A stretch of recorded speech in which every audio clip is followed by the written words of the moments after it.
Welcome to the Fantasy Audiobook. Marvel, The Mutant God in American Comics. Chapter 81. Rogers is dead. After seeing Captain America's head being chopped off by Richard with an authentic knife and knocking Captain America's headless body away, Natasha and Hawkeye both showed expressions of disbelief. Although Richard has made it clear that he will kill Captain America, Natasha and Hawkeye still have some fantasies, thinking that he may just be talking about it and not really want to kill Captain America. I just want to warn Captain America and S.H.I.E.L.D. However, it turns out that they thought too much. Among the 6 giants in the first generation of Avengers, what Richard hates most is the double standard and the self-proclaimed righteous American team. Even if there is no mission issued by the system, as long as Captain America is his enemy, he will definitely kill Captain America. Unlike Natasha and Hawkeye, who looked in disbelief, Hulk had no special feelings about Richard killing Captain America. Although he is also a member of the Avengers, he never feels that Captain America is his friend. In today's Avengers, there is only one friend that Hulk recognizes, and that is Natasha, the Black Widow. As for Captain America, Hawkeye, Tony, and Thor, they are all friends of Banner, not his friends. To put it simply, in Hulk's view, Captain America is nothing more than a stranger he sees every now and then. A stranger who was not his friend was killed by Richard, and Hulk didn't think there was anything wrong with it. Richard ignored the shocked Natasha and Hawkeye, and browsed the instructions on the Yama sword provided by the system unhurriedly. Although the explanation given by the system was the same as before, only a short sentence, but even if the system did not provide any explanation, he knew exactly what the ability of the Yanmo sword was. He did not summon the Yama sword immediately, turned off the information panel, and said to Natasha and Hawkeye, who were still in shock, "Go back and tell Nick Fury that if he doesn't want S.H.I.E.L.D. to end up like the Department of Mutant Affairs, S.H.I.E.L.D. had better stay out of its own business. In addition, let him tell the guys in the White House that if he wants me to stop, he must meet my 3 conditions.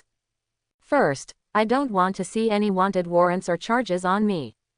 Second, return the property that originally belonged to the Wesley family to me with interest. Including spiritual compensation, the total is 3 times. As for compensation in cash or other equivalents, it doesn't matter. Third, free my father. They have 24 hours to consider whether to agree to my conditions. If they don't agree, I will make the Ministry of Mutant Affairs and the lawmakers who support the mutant restriction bill disappear. Of course, they can also try to stop me or eliminate me, but don't blame me for not speaking clearly. If they choose to be my enemy, I don't mind becoming a so-called terrorist and destroying American cities one at a time." After saying that, Richard ignored Natasha and Hawkeye, came to Hulk, and patted Hulk's arm. "Don't always hang out with people from S.H.I.E.L.D. S.H.I.E.L.D. has no future," Richard said to Hulk. "Hulk does not belong to S.H.I.E.L.D. Hulk only helps Natasha." Hulk replied quickly. After hearing Hulk's answer, Richard smiled and shook his head. Under the gaze of the 3 Hulks, he used telekinesis combined with telekinesis to make the broken vibranium shield and surrounding debris on Captain America's body fly in front of him. Then, he used his superpower to control water and created a water ball with a diameter of 1 meter in front of him, letting the water ball wrap up the broken vibranium shield and fragments stained with blood. He let the water in the water ball spin irregularly and crazily for more than 10 seconds. After cleaning the blood and soil on the broken vibranium shield and fragments, he took the broken vibranium shield and fragments into the system space. Only about half of the broken vibranium shield was left, and he planned to collect it as a trophy. As for the other fragments, he planned to use them to test the shatter superpower he looted from Todd. After doing this, just as Richard was about to use teleportation to leave, Hulk said angrily, "Aren't you going to spar with Hulk?" "What?" After hearing Hulk's words, not only Richard was stunned for a moment, but Natasha and Hawkeye were also stunned. But soon, Richard reacted. After the last fight with Hulk, he told Hulk that he was very optimistic about him and hoped that Hulk's fighting skills would be better the next time they meet. It was obvious that Hulk not only remembered his words, but also understood in a simple and crude way that they would continue to discuss it the next time they met. "Forget it for today, let's do it next time.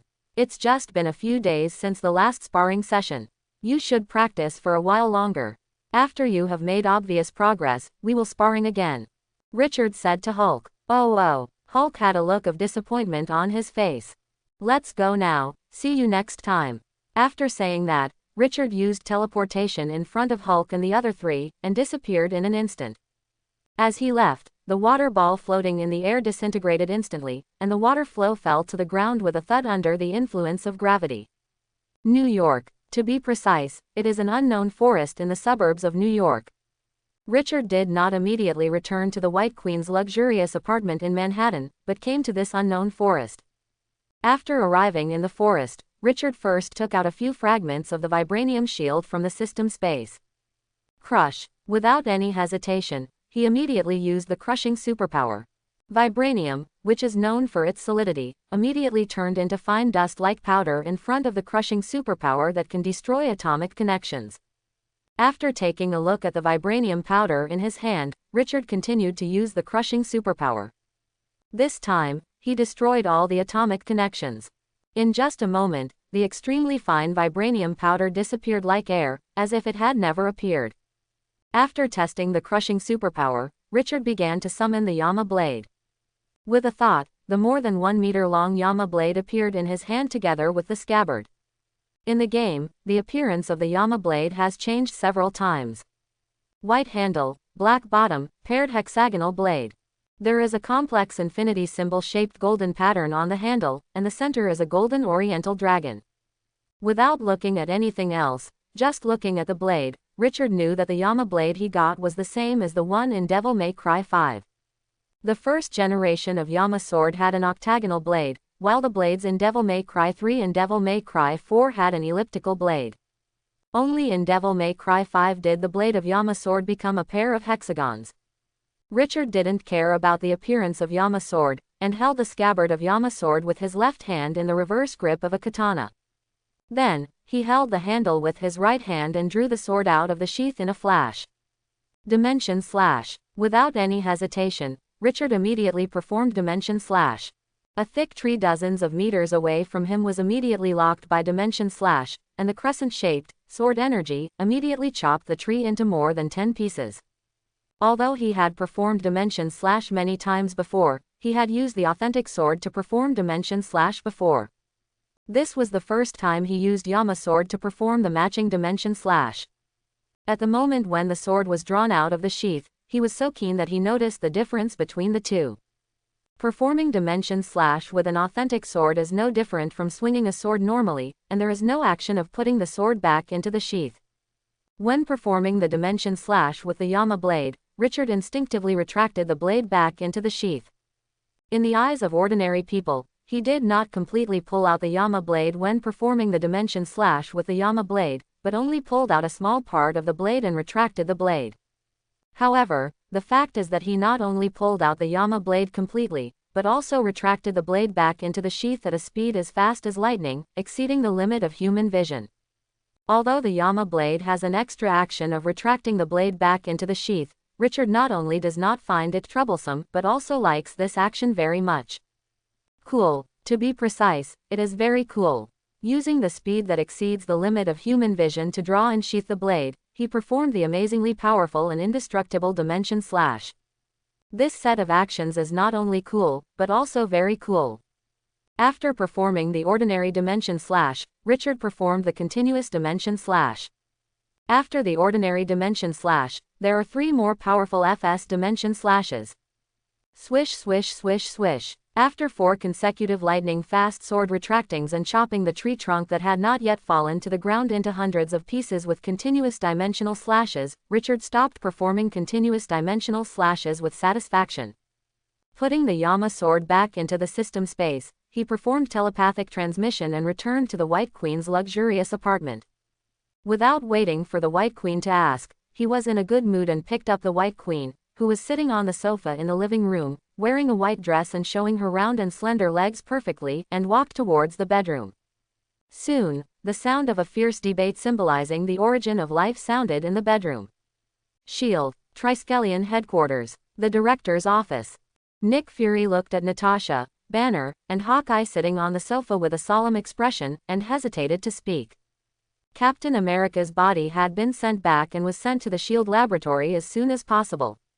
When Captain America was still alive, Nick Fury did not dare to ask Captain America to cooperate with SHIELD's experiment. But now, he not only sent Captain America's body to the laboratory, but also ordered the scientists of S.H.I.E.L.D. to decompose Captain America's body as much as possible to see if they could use reverse engineering to restore the super soldier serum invented by Dr. Erskine with Captain America's body. After more than 10 seconds of silence, Nick Fury said, "I have just contacted the White House and got a reply from the White House. They can only meet 2 of the 3 requirements raised by Richard." 2. After hearing Nick Fury's words, Natasha and Hawkeye frowned immediately. Although Richard had never attacked innocent people before, after witnessing Richard's decisive killing of Captain America, they did not think that Richard's threat to destroy a city a day was just talk.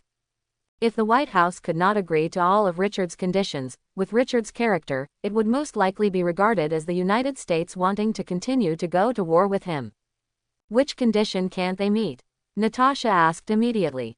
"The third one is that they can't release Roy Wesley." Nick Fury said helplessly. "Why can't Roy Wesley be released? Roy Wesley is just a beta-class mutant, and his superpowers are just common super strength and super physique. Even if he is released, it won't have any particularly big impact." Natasha continued to ask. "Because he is dead. Dead people can't be released, and what's more troublesome is that Roy Wesley's body has also been cremated." After hearing Nick Fury's answer, Natasha and Hawkeye finally knew why his expression was so ugly just now. Although they didn't know what the relationship between Richard and Roy Wesley was like, one thing they were sure of was that things were going in the worst direction. Compared with canceling the S-Class wanted order of the Department of Mutant Affairs and returning the Wesley family's property with interest, the release of Roy Wesley is obviously much more important. It's not surprising that Natasha and Hawkeye would have such thoughts. After all, from their perspective, everything Richard did was to save Roy Wesley. They would never have imagined that the current Richard and the previous Richard were 2 completely different people. Don't say they don't know. As long as Richard doesn't tell, no one will know that he is a time traveler who has taken over his original body. In their view, the death of Roy Wesley would make Richard completely go berserk and even destroy the United States with actual actions. But in fact, the matter is far less serious than they imagined. The matter of rescuing Roy Wesley has never been Richard's main purpose. Otherwise, after the incident in the Los Angeles branch is over, he will continue to attack other branches of the Department of Mutant Affairs until Roy Wesley is rescued. However, he did not do this, but instead improved his strength in an orderly manner. For him, rescuing Roy Wesley was just a reward for possessing his original body, and was not something he had to do. From the beginning, his mentality was to save him if he could. If he can't be saved, it can only be regarded as Roy Wesley's bad luck. How are the people in the White House going to explain to Richard that his father is dead? Natasha said with a frown. After hearing Natasha's words, Nick Fury immediately replied. They mean to tell Richard the truth directly. If he needs other compensation, they will try to accommodate it. In addition, they felt that you were the best person to contact him. You have had contact with him twice. You are the person with the most official background who has interacted with him the most. Also, you were unscathed both times, so they thought he might have a good crush on you. Although Nick Fury's words were tactful, except for Banner, Natasha and Hawkeye immediately understood the subtext of his words. Honey trap. In other words, betraying the appearance. Natasha first turned to look at Banner, and was relieved to find that Banner did not understand the subtext of Nick Fury's words. Although in her past career as an agent, she often used her beauty to seduce her enemies. But things are different now. Apart from anything else, she didn't know Banner before. Looking away from Banner, Natasha said to Nick Fury. Are all those people in the White House idiots? Which of their eyes saw that Richard has a crush on me? I have no intention of dying. This is the trouble they caused themselves.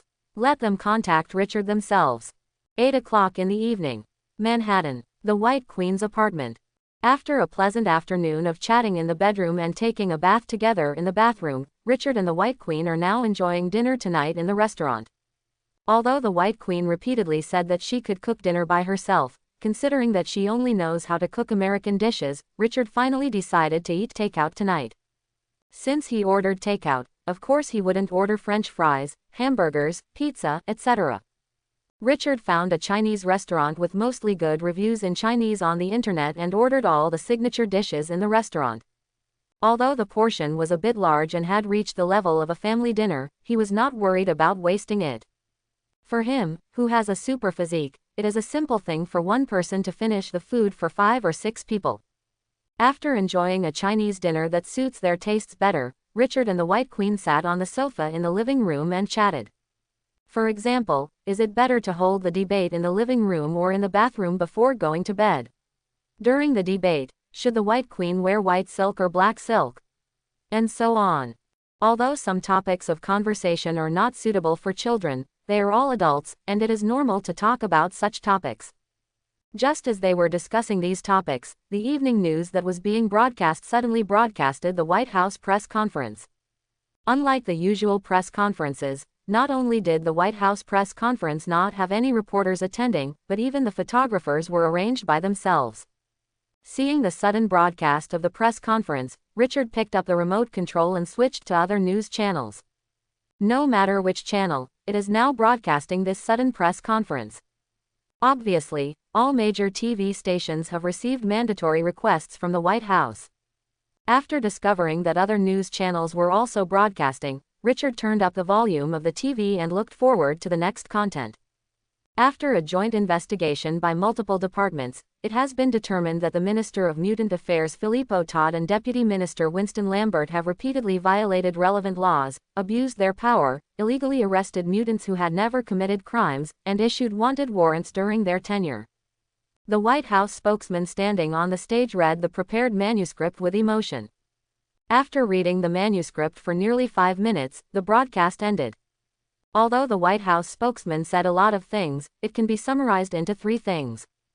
The first is that the Minister of Mutant Affairs Filippo Todd and Deputy Minister Winston Lambert have been detained for violating the law. The second is that the S-level wanted warrant for Richard has been cancelled. The third is that the underground natural gas pipeline of the Mutant Affairs Department leaked, which caused a series of chain explosions. The specific damage and casualties are still being counted. It is a traditional skill of the White House to cover up the truth in the form of a press conference. Although most of the content is false, they still publicly announce that the wanted order on you has been cancelled. The White Queen, who lay her head on Richard's thigh like a kitten, said slowly. After finishing the debate on the origin of life with the White Queen, Richard briefly told her about the headquarters of the Mutant Affairs Department. After hearing that he killed Captain America Rogers, the White Queen was a little surprised, but she didn't care much. For ordinary people in the United States, Captain America is the first superhero in the history of the United States, the greatest contributor to the elimination of the Nazi Hydra, and the signboard and facade of S.H.I.E.L.D. But for people like the White Queen who wander in the underground world, Captain America is not only not a hero, but also a potential hidden danger. I don't care what form they will use to publicly cancel the wanted order on me. I'm just curious about when they can complete the 3 conditions I proposed. Richard's right hand wandered freely on the White Queen's attractive body, and he said slowly. The wanted orders have been cancelled, and they should have accepted the other 2 conditions. Otherwise, they wouldn't have held a press conference without reporters. The White Queen ignored Richard's dirty hands and continued. It's better this way. Otherwise, I have to go to the White House tomorrow at noon. After saying that, Richard picked up the White Queen who was lying next to him. Just as he was about to use teleportation to go to the bedroom and start tonight's debate with the White Queen, the doorbell suddenly rang. When he heard the doorbell, he immediately used his supervision to look at the door of the apartment. At this time, outside the door of the apartment, there were 4 people who perfectly fit the description of men, women, young and old. Cyclops, Black Widow, Professor X, Hulk. After seeing the 4 of them, Richard said to the White Queen, "It seems that tonight's bedtime activities will start later. I think it's okay to let them wait outside for an hour or 2. The White Queen hugged Richard's neck and said softly, 1 or 2 hours. Tonight's bedtime activities will not take 1 or 2 hours to end. Richard said with a smile. After putting down the White Queen in his arms, he performed teleportation to the entrance hall and opened the door of the apartment. Good evening. After the door opened, Black Widow Natasha said quickly. Come in and talk. Richard replied. When Natasha and Professor X sat down in the living room, he continued. If you came here tonight to convince me to give up the other two conditions, you can go back now. After hearing his words, Natasha looked at Professor X with embarrassment. Richard, I'm sorry, the White House can only meet 2 of your 3 conditions at most. Your father died 2 months ago. Professor X said slowly. Roy Wesley died. Richard frowned immediately. Although he guessed that the White House could not meet his 3 conditions after seeing Professor X and Cyclops outside the door. But he didn't expect that the original father died 2 months ago. Tell me, what kind of explanation does the White House plan to give me? Richard didn't ask how Roy Wesley died, but asked directly. You can know without asking that Roy Wesley, who was in his prime, definitely did not die of a sudden illness. No matter how Roy Wesley died, it doesn't matter. What's important is how the group of people in the White House intend to solve this matter. It depends on what you mean. As long as they can do it, they will not refuse. Professor X replied quickly. After hearing Professor X's answer, Richard shook his head and continued. If this is their attitude, it means that they have no sincerity at all. Since they have no sincerity, I don't think there is anything to talk about. I won't take action before the 24-hour deadline is over. But if they can't give me a satisfactory explanation after the deadline, don't blame me for not giving you face, Professor. Professor X wanted to try to persuade Richard, but after seeing the cold expression on Richard's face, he decisively gave up the idea. In that case, we won't bother you anymore. We will tell them your words intact. Sorry, I brought you bad news. Professor X looked at Richard with an apologetic look. Then, he controlled the electric wheelchair and drove towards the door of the apartment. After seeing Professor X's actions, Cyclops got up and followed without any hesitation. Natasha sighed helplessly and prepared to take Hulk away. At this moment, Richard said to Natasha, I know why you want to bring Hulk out. I can tell you very clearly that you will only make me more upset. Hulk recognizes you because only you treat him as a normal person. He is not your pet dog, nor is he a tool for you and S.H.I.E.L.D. If there is a next time, even if it will make Hulk angry, I will kill you. Do you understand? Although Hulk did not speak, it is clear without asking that Hulk must have been fooled by Natasha, so he followed stupidly. As for why Natasha insisted on taking Hulk with her, the reason is not difficult to guess. Sorry, there will be no next time. Natasha replied immediately. Richard ignored Natasha's apology, stood up, came to Hulk, who looked confused and had no idea what happened, and said helplessly. Big guy, don't believe what others say in the future. You have to have your own judgment. Do you understand? Hulk looked at Richard puzzled. After a few seconds, he said in a muffled voice. Hulk believes in you. Hulk believes in Natasha. Hearing Hulk's answer, Richard sighed helplessly. Obviously, Hulk didn't understand what he meant. Okay, as long as you are happy, fools also have luck, go back. Richard said helplessly. Hulk is not stupid. Hulk replied seriously. The next day, 10 o'clock in the morning.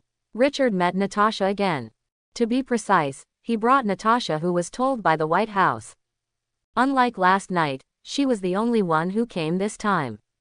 This is a list of Mutant Affairs employees who had contact with your father from the time he was captured to the time he died. Those marked in red on the list have died in your hands. The rest have all suffered accidents since last night.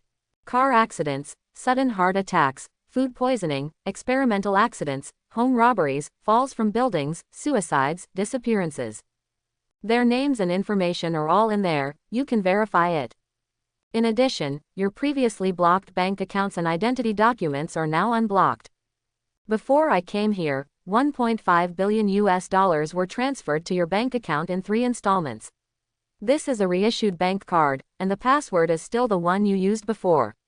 Quote, they are not sure whether you will return to Los Angeles to live, so they have arranged manors in Los Angeles and New York. Quote, these 2 manors were once owned by South American drug dealers and Russian arms dealers. People were sent to clean them up overnight last night. Quote, the antiques and collections that originally belonged to the Wesley family have been recovered and sent to the manor in Los Angeles. The remaining ones will be recovered within 3 days. Quote, both manors are clean, you can move in with confidence. Quote, Private jets, yachts, sports cars, etc. have also purchased the latest models from the original brands, and special people will deliver them when the time comes. Quote. Finally, you now have 3 private islands in the Caribbean. Quote. If you have other requests, they will find a way to accommodate them. Natasha said as she took out various documents from the briefcase. Although the White House's usual work efficiency is very low, in the face of unstoppable death threats, the White House has shown surprising work efficiency. After only one night, they settled a series of compensations and gave Richard a very sincere explanation. Richard vaguely remembered that the total assets of the Wesley family were only about $300 million. Although there is no way to compare with a billionaire like Tony Stark, or even with the overseas savings that Black King Shao sent to him and the liquidity of the Hellfire Club, the Wesley family is still an undoubtedly wealthy family. He asked for 3 times the compensation, but the White House has now offered at least 5 times the compensation. While proactively increasing the amount of compensation, he also killed all employees of the Department of Mutant Affairs who had come into contact with the original father. Whether it's face or arrogance, the White House has shown enough sincerity. Richard did not go to get the documents Natasha put on the table, and he was not worried that those guys in the White House would use fake documents to fool him. He said unhurriedly, I am not an unreasonable person. Since they have shown sincerity, I don't mind showing kindness. Go back and tell them they can sleep peacefully tonight. As long as they don't mess with me, I won't visit them for no reason. After hearing what Richard said, Natasha quickly said, Okay, I'll tell them exactly what you said. If there's nothing else, I'll take my leave now. After saying that, Natasha stood up and prepared to leave the apartment. However, at this moment, Richard continued, Wait a minute, there is one more thing. What's up? Natasha sat down again and asked with a respectful expression. Does Tony Stark know that Rogers was killed by me? After hearing his words, Natasha showed a surprised expression. Although she didn't know what Richard was planning, she didn't hesitate and replied immediately, We haven't informed him yet. In addition, we haven't informed him yet that Bucky Barnes killed his parents. Tell him. It seems that you and Barton don't regard him as a real friend. It's been almost 24 hours and you don't plan to notify him. Thanks to him, he has to bear all the expenses of the reunion alone. You guys are so ungrateful. Richard said to Natasha. If the person mocking her now is not Richard, but another man, Natasha doesn't mind letting him know why her title is Black Widow. But it's a pity that the person who is mocking her now is Richard, who neither she nor S.H.I.E.L.D. can compete with. Just when Natasha was about to explain, Richard continued. There's nothing else, you can leave. By the way, let me give you a suggestion. If you don't want to see Tony Stark die in my hands, you'd better tell him the truth. If he foolishly came over to avenge Rogers, I can't guarantee that he would be able to come back alive. From a personal perspective, he does a good impression of Tony Stark. In his opinion, among the 6 giants of the first generation of Avengers, there are only 2.5 people who can make him less aggressive. Tony, Thor, Hulk. Of course, this cannot be done in a specific way and is only for general situations. If Tony, Thor, and Hulk were his enemies, even if he admired them, he wouldn't mind killing them. After a few seconds of silence, Natasha said slowly. Okay, I understand. I will tell him the truth when I go back. After saying that, Natasha stood up, bowed slightly to Richard, turned and left the apartment. After Natasha left the apartment, the White Queen came to Richard and said softly. The matter between your father and the Department of Mutant Affairs has come to an end. What are you going to do next? Set up an organization like your father to help those weak mutants? You are thinking too much. If I had such thoughts, I would not disband the Crimson Manor that my father built, let alone set fire to the manor with my own hands. There are too many weak people in the world. I have no interest in becoming a holy mother. I will only help the people I want to help. I plan to enjoy the decadent life of a billionaire. Richard said with a smile. Although most people in the outside world don't know what he did yesterday, the sudden press conference issued by the White House last night still made him the headlines today. When major news stations and newspapers reported him as headlines, the internet was also filled with a lot of discussions related to him. If ordinary people were just curious about what he had done, the White House could actually hold a press conference to announce in public that the S-Class wanted order on him had been cancelled. Then mutants, especially the younger generation of mutants, generate not only curiosity, but also all kinds of admiration and envy. From its establishment to the present, the Department of Mutant Affairs has only issued 2 S-Class wanted notices. As we all know, once a wanted order is issued, it will not be cancelled easily. Normally, the wanted order will only be cancelled after the wanted target dies or is captured. Now, not only has the S-Class wanted order on Richard been cancelled, it has also been cancelled by a special press conference held by the White House. In the eyes of the younger generation of mutants, he not only broke the myth that the Mutant Affairs Department could not compete with his actual actions, but also proved one thing with facts. That is, as long as he is strong enough, both the White House and the Mutant Affairs Department will become friendly. If it is said that after the Los Angeles branch incident, only about 1/5 of the mutants living in the United States regarded him as an idol, then now, the number of mutants who worship him as an idol has directly reached an astonishing 2/3. Richard guessed that his number of fans would become more. But after seeing the skyrocketing number of members on his personal website and forum and the statistics of major media, he found that he still underestimated his influence on mutants. According to previous statistics from the Mutant Affairs Department, the number of mutants in the United States is about 7 million, and there is 1 mutant in 50 people. If other countries are included, the total number of mutants is about 16 million. Although Richard didn't know how the Mutant Affairs Department came up with the statistics, the total number of mutants was around 16 million, which perfectly matched the data he saw in the comic event, Genosha Massacre. In other words, in the United States alone, there are now more than 4.5 million mutants who worship him as an idol. If you only look at the numbers, 4.5 million fans are not a lot. After all, many internet celebrities have tens of millions of fans. But the impact he can now have is greater than that of all internet celebrities in the world combined. While browsing posts on the forum established by fanatical fans, Richard saw a very interesting post. The post was posted by a senior member named Data Analyst. In the post, Data Analyst made a detailed statistics of his well-known battles. Through the analysis and calculation of the on-site environment and damage, Data Analyst gave a conclusion that was impeccable on the surface. Humanoid self-propelled nuclear bomb. To be precise, it is a humanoid self-propelled nuclear bomb with an explosive equivalent of 30 million tons of TNT, which can be repeatedly exploded in a short period of time. In order to let others understand more clearly what the explosive equivalent of 30 million tons of TNT is, the data analyst also specifically gave various data after the Tsar bomb with an explosive equivalent of 50 million tons of TNT was detonated.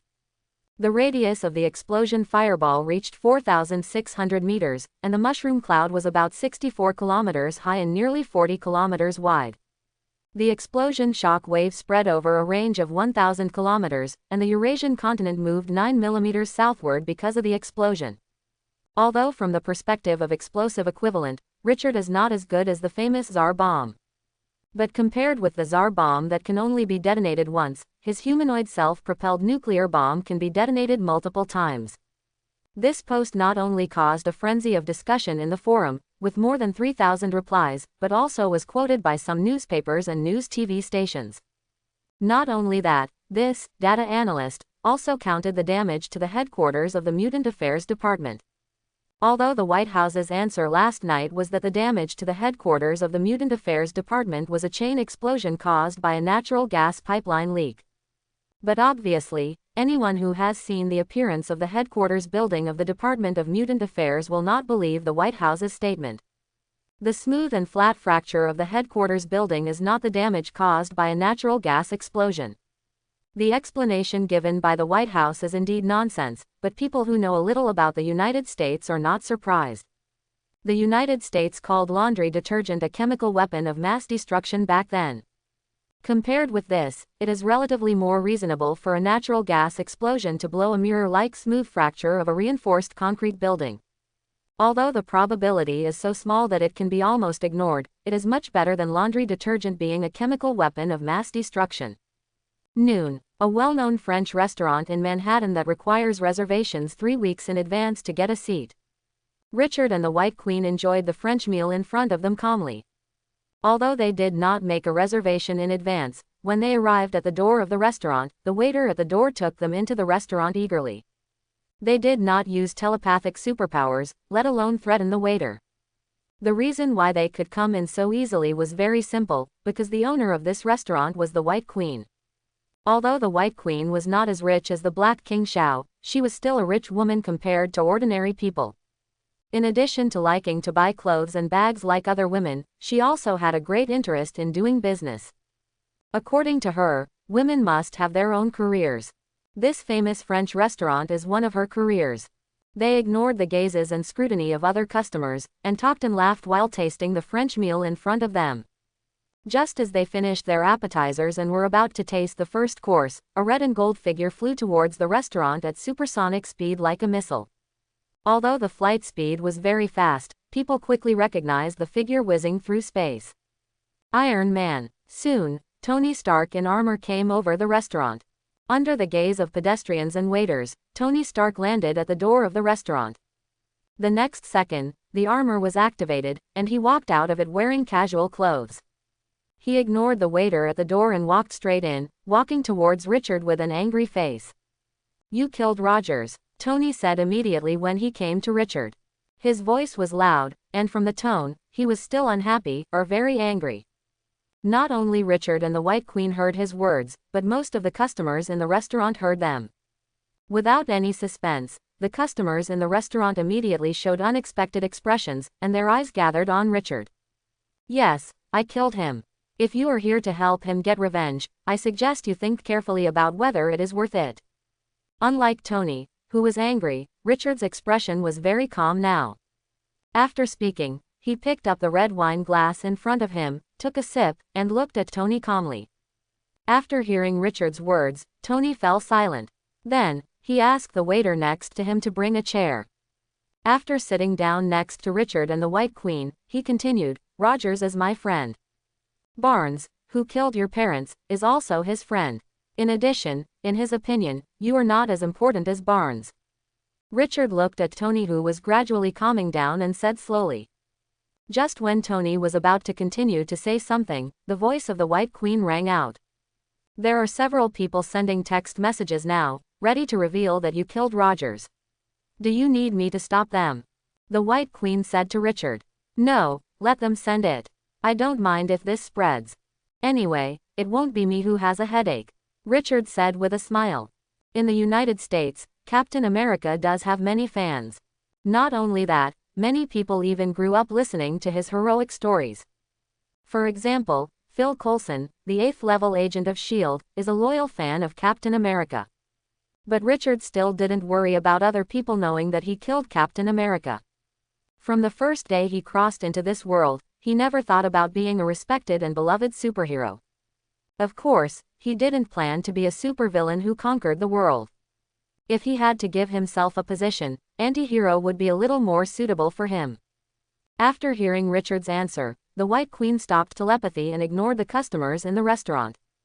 Tony, who was interrupted, first looked at the White Queen unhappily, and then said to Richard, "You killed Rogers, let's talk about it later. I want to know now, why do you know that Bucky Barnes killed my parents?" "Before coming here, I have contacted Nick Fury, and he admitted that Bucky Barnes killed my parents, and he also gave me the surveillance video of that year." Speaking of this, Tony unconsciously clenched his fists, and his face showed uncontrollable anger and murderous intent. After trying to calm down, he continued, "But he also told me that only a few people in S.H.I.E.L.D. know about this. Apart from S.H.I.E.L.D., only Hydra knows." "How did you know?" "I know you have telepathic superpowers and can read other people's memories and thoughts at will, but you definitely didn't know it from S.H.I.E.L.D. That means, either you are a Hydra person, or you know how to find a Hydra person." Tony was really upset that Richard killed Rogers. But he only cares about one thing now, that is, to find Bucky to avenge his parents personally. Before helping his parents to avenge, he doesn't care about anything else. "I do know how to find Hydra people, but you should also know that there is no free news in the world." Tony's voice rang out before Richard finished speaking. "Just ask for what you want. No matter what you want, I will satisfy you." Tony looked at Richard seriously and said quickly, "Don't interrupt others. This is basic etiquette. However, since you are in a bad mood now, I won't bother with you. Besides, I am not that difficult to get along with. As long as it is someone I admire, I don't mind giving him some help. You are lucky. You happen to be someone I admire. It is easy to find the people of Hydra. There are their people in S.H.I.E.L.D. You should know Alexander Pierce, the former director of S.H.I.E.L.D. and the current head of the Security Council. His office is on the top floor of the Triskelion headquarters of S.H.I.E.L.D. He is not only one of the leaders of Hydra, but also the manager of Bucky Barnes, the Winter Soldier. If you want to find Barnes, go find Pierce. As long as you can catch him, Barnes will naturally come to you. By the way, you'd better be fully prepared. Barnes is not an easy person to deal with." Richard calmly said the important information that Tony did not expect. Alexander Pierce is the leader of Hydra. Tony looked at Richard with surprise. If someone else said such a thing, he would suspect that the other party was fooling him. But when it came from Richard's mouth, he didn't doubt it much. This was not because he trusted Richard, but because he didn't think Richard had the need to lie. In addition, it was not difficult to confirm whether Pierce was the leader of Hydra. As long as the other party was caught, it would be quickly confirmed whether what Richard said was true. "I'm not used to owing favors to others. Whatever you want, as long as I can do it, I won't refuse." Tony said quickly, "No, just think I want to watch the fun." Richard smiled and replied, "No, I'm not used to owing favors to others." Tony looked at Richard seriously. After seeing the serious expression on Tony's face, Richard thought for a while and continued, "If you must repay me for this so-called favor, then do your best to make an anti-Richard armor, and give it to me." Anti-Richard armor. Not only did Tony not expect Richard to make such a request, but the White Queen did not expect it either. What exactly did he want? Tony frowned in confusion.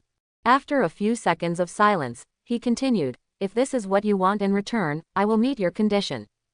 However, I will not start making the anti-Richard armor you want until the revenge is over." "No problem, I'm not in a hurry, give it to me when you are ready," Richard replied. After confirming that he was not joking, Tony said nothing more and got up and left the restaurant. Putting on the armor parked at the door of the restaurant, Tony quickly disappeared from everyone's sight. When Tony left, Richard quietly performed telepathy and deleted some of the memories of the restaurant customers. He didn't mind letting others know that Captain America died in his hands. But he didn't want Alexander Pierce to know Tony's revenge in advance. If Pierce knew in advance, Tony's revenge would be more difficult, and the Hydra members in S.H.I.E.L.D. might also hide in advance.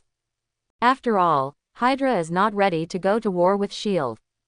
If it is exposed now, according to Hydra's style, it will most likely choose to continue hiding instead of confronting S.H.I.E.L.D. face to face. Richard does not like S.H.I.E.L.D., but compared with S.H.I.E.L.D., he dislikes Hydra even more. Apart from anything else, S.H.I.E.L.D. sometimes does some good things. Evening news at 8 o'clock in the evening. All major TV stations in New York reported the same news. Richard Wesley publicly admitted to killing Captain America, which aroused heated discussions among the public. S.H.I.E.L.D. denied it and claimed that Captain America Rogers was carrying out a secret mission.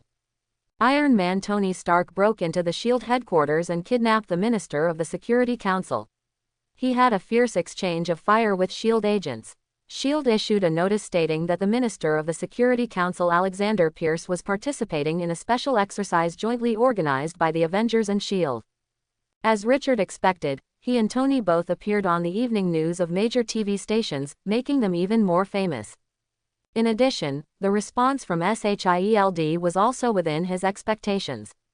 Whether it was denying that Captain America was killed by him or denying that Tony kidnapped Pierce, it was in line with S.H.I.E.L.D.'s style. Although the U.S. media has always claimed that ordinary people also have the right to know, what ordinary people can know is what the official wants them to know. Time flies. In the blink of an eye, a week has passed. For ordinary people, the past week was nothing special, but for Tony, it was a week he would never forget. Because he finally completed his revenge and killed the Winter Soldier Bucky with his own hands.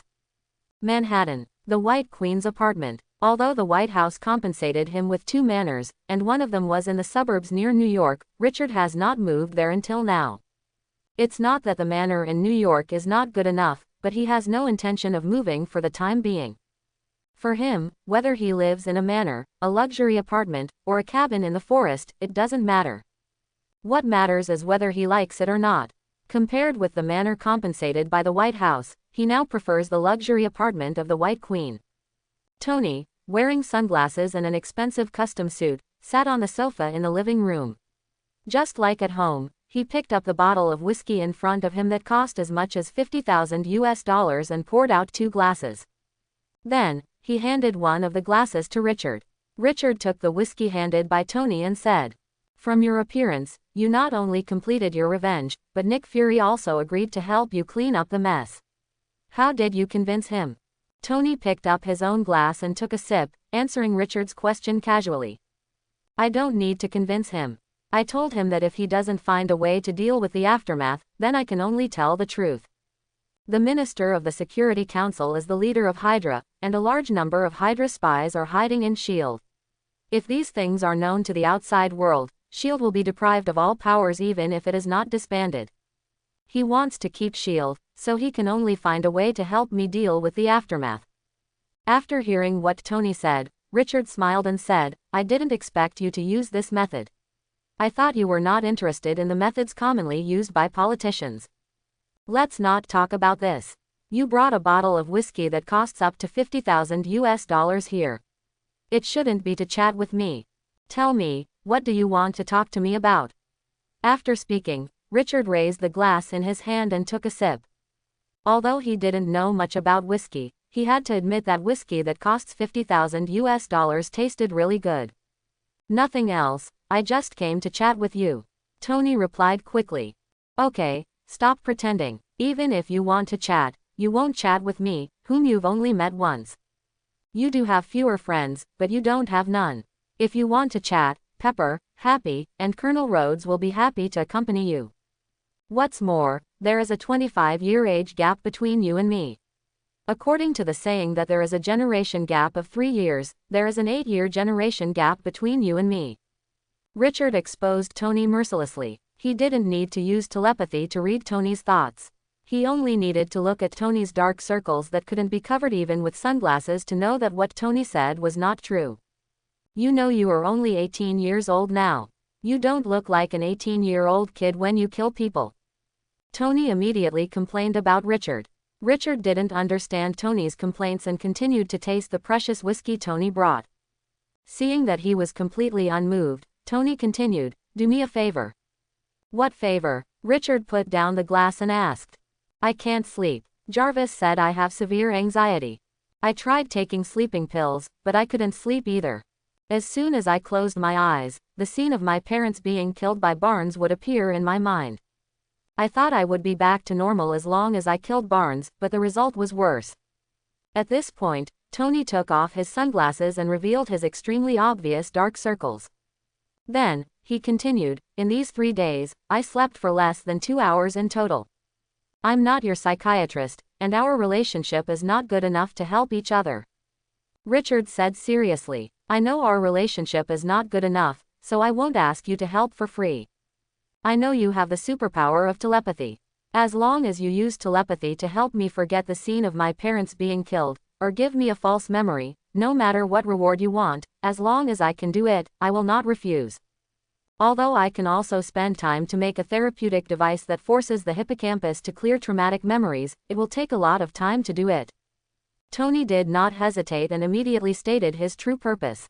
After hearing his answer, Richard thought for a while and said slowly, "Since you said so, I won't be polite with you. I can help you solve this insomnia problem, provided that you give me another set of Mark armor. You don't need to design a new one, this version will do." As soon as Richard finished speaking, Tony quickly replied, "No problem. The anti-Richard armor has been agreed, and giving another armor will make no difference to him. I will implant a psychological suggestion in you later, so that you can fall asleep peacefully when you want to sleep." Richard said slowly, "Implant psychological suggestion." Tony frowned immediately. Obviously, this is very different from what he wants. "Are you sure this psychological suggestion will work?" Tony asked. "Don't underestimate me too much. Haven't you watched the news recently? People outside are now saying that I am an all-round Omega-level mutant. Don't say it's just a psychological suggestion to sleep whenever you want. Even if I ask you to change your personality, I am absolutely sure. Richard said with a smile. You, an Omega-level mutant. Forget it. If there is a mutant who can become an Omega-level mutant, it is Dr. Jean Grey of the Mutant School. This is the conclusion that Jarvis came to after repeated analysis. Tony shook his head and said quickly.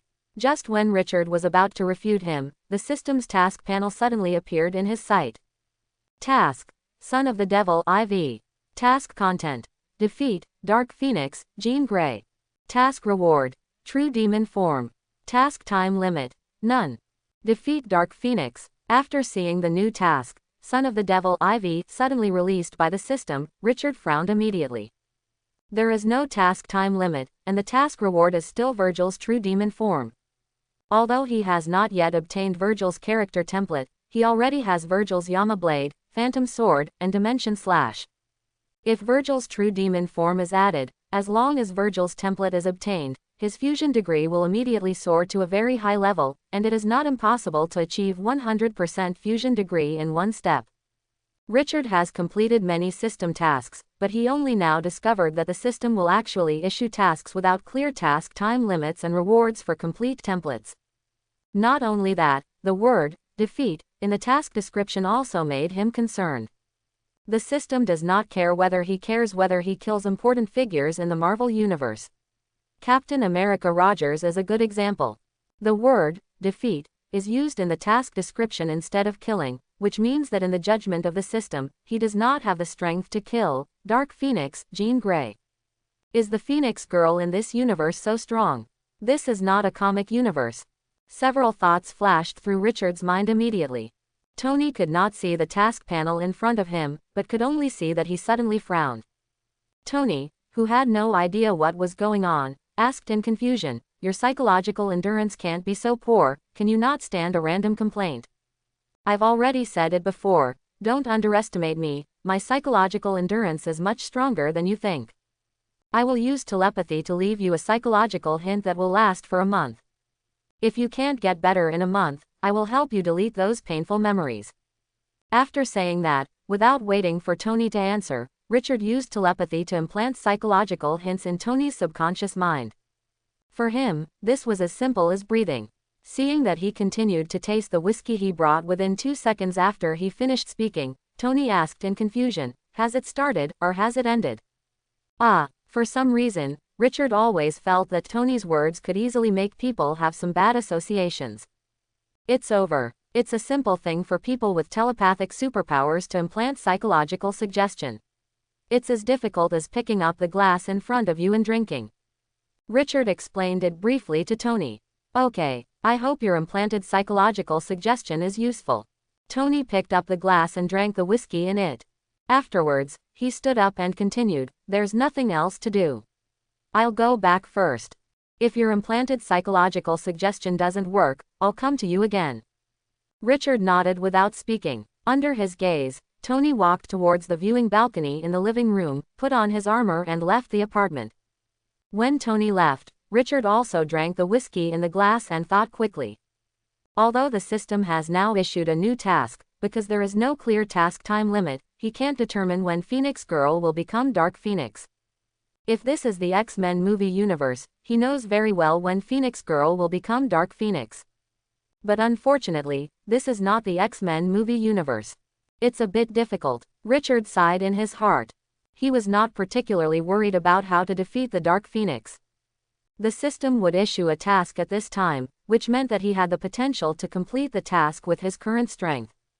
Although the system was not particularly considerate, unlike the systems of other time travelers, he was sure of one thing, that is, the system would never issue a task that he could not complete. After sitting in the living room and thinking about it, he soon made a decision. Go to the mutant school. Although he could not determine when the Phoenix Girl would blacken into the Dark Phoenix, Professor X must be very concerned about this matter. Because if the Phoenix Girl blackened into the Dark Phoenix, the first to suffer would be the X-Men and the mutant school. Compared with him who just wanted to complete the task and get the reward, Professor X was more worried about the Phoenix girl becoming the Dark Phoenix than him. After deciding to go to the mutant school, Richard's mind unconsciously flashed the figure of Clarice. Although they did not spend a long time together, only a short day, but anyway, Clarice left a very deep impression on him. After all, Clarice looks exactly like that woman when she was young. After making the decision, Richard stood up, went to the study, and said to the White Queen who was trying to manage his huge assets, "I have something to do and I have to go to the mutant school." Although he had never been a billionaire before, he knew that it was not a good idea to live off his wealth. Knowing that the White Queen had the ambition of a strong woman, he made the White Queen his personal asset manager without saying a word, responsible for helping him manage the huge assets sent by Black King Shao in the White House. "Do you need me to go with you?" The White Queen, who had deliberately put on an OL suit, looked up at Richard and said quickly. Because of her special liking for white, the OL suit that the White Queen is wearing now is also white. Not only the top and short skirt are white, but even the high heels are white. Except that the stockings are not white, but almost transparent flesh color, both the OL suit outside and the underwear inside are white. If he hadn't used telepathy to check the White Queen's mental state and knew that she just liked the color white, Richard would have suspected that she had the so-called white obsessive-compulsive disorder. "No need, I can go there by myself." After scanning the attractive body of the White Queen, Richard said slowly. "Okay, I'll wait for you at the apartment." The White Queen replied quickly. Richard nodded. Then, he used his superpowers in front of the White Queen. Teleportation. In just a moment, he came from a luxury apartment in the core area of Manhattan to the mutant school. To be precise, he came to the gate of the mutant school. Westchester County, where the mutant school is located, is a suburban county in northern New York, only more than 40 kilometers away from the center of New York City. Although he could also teleport directly to the mutant school, he didn't do so. It's okay if he didn't say hello in advance. If he teleported directly to someone else's house, it would be too rude. Xavier School for Gifted People. After taking a look at the school plaque hanging at the door, Richard walked in slowly. Before he entered the main building of the school, he had already attracted the attention of many mutant students. It was hard not to notice him. Not to mention that he is now a mutant as famous as Magneto and Professor X, his current image alone is very eye-catching. Flowing and smooth silver hair, handsome looks, slender and tall figure. Even if he has no fame, he can become the focus of the crowd just by his appearance. After seeing him, the mutant students who were playing and chatting in front of the main building of the school showed surprised expressions. Although the mutant school is located in the suburbs of Westchester County, the mutant school is not isolated from the world. Even in the school, these mutant students can understand what has happened in the outside world recently. Richard, who is used to being watched, did not take the mutant students' scrutiny to heart and walked straight to the main building of the school. Just when he came to the stairs in front of the main building of the school, Cyclops and Phoenix walked out of the main building and stood at the door of the main building to greet him. "Long time no see. Are you here to see the professor, or are you here to see Clarice?" When Richard came to herself and Cyclops, Phoenix Girl said immediately. "Let's go see the professor first," Richard replied. Although I had only met Professor X and Cyclops at the White Queen's apartment a week ago, Professor X was mainly a lobbyist that time, and they did not talk about other topics. Not only that, their meeting ended quickly, lasting only a few minutes. "The professor is in the office, I will take you there," Phoenix Girl continued. "Okay, sorry to trouble you," Richard replied, although he did not notify Professor.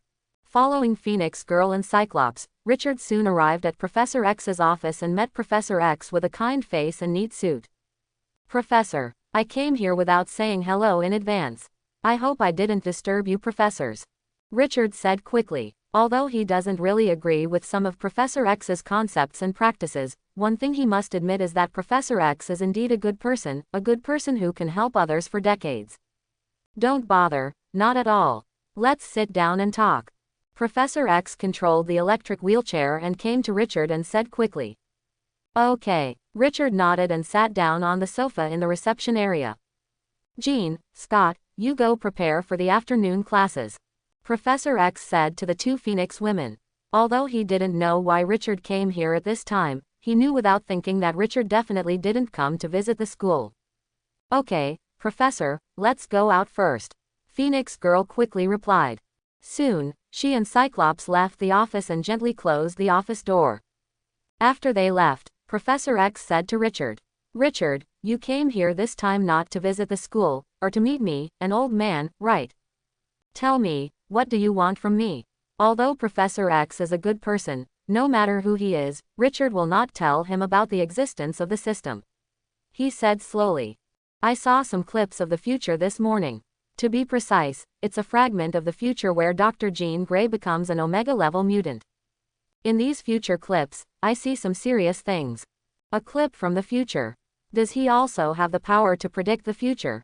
After hearing what Richard said, Professor X immediately frowned. Although predicting the future sounds unreliable, mutants' superpowers are not very scientific in the first place. After a few seconds of silence, Professor X looked at Richard seriously and immediately asked, when you talk about serious things, do you mean that Chin lost control after becoming an Omega?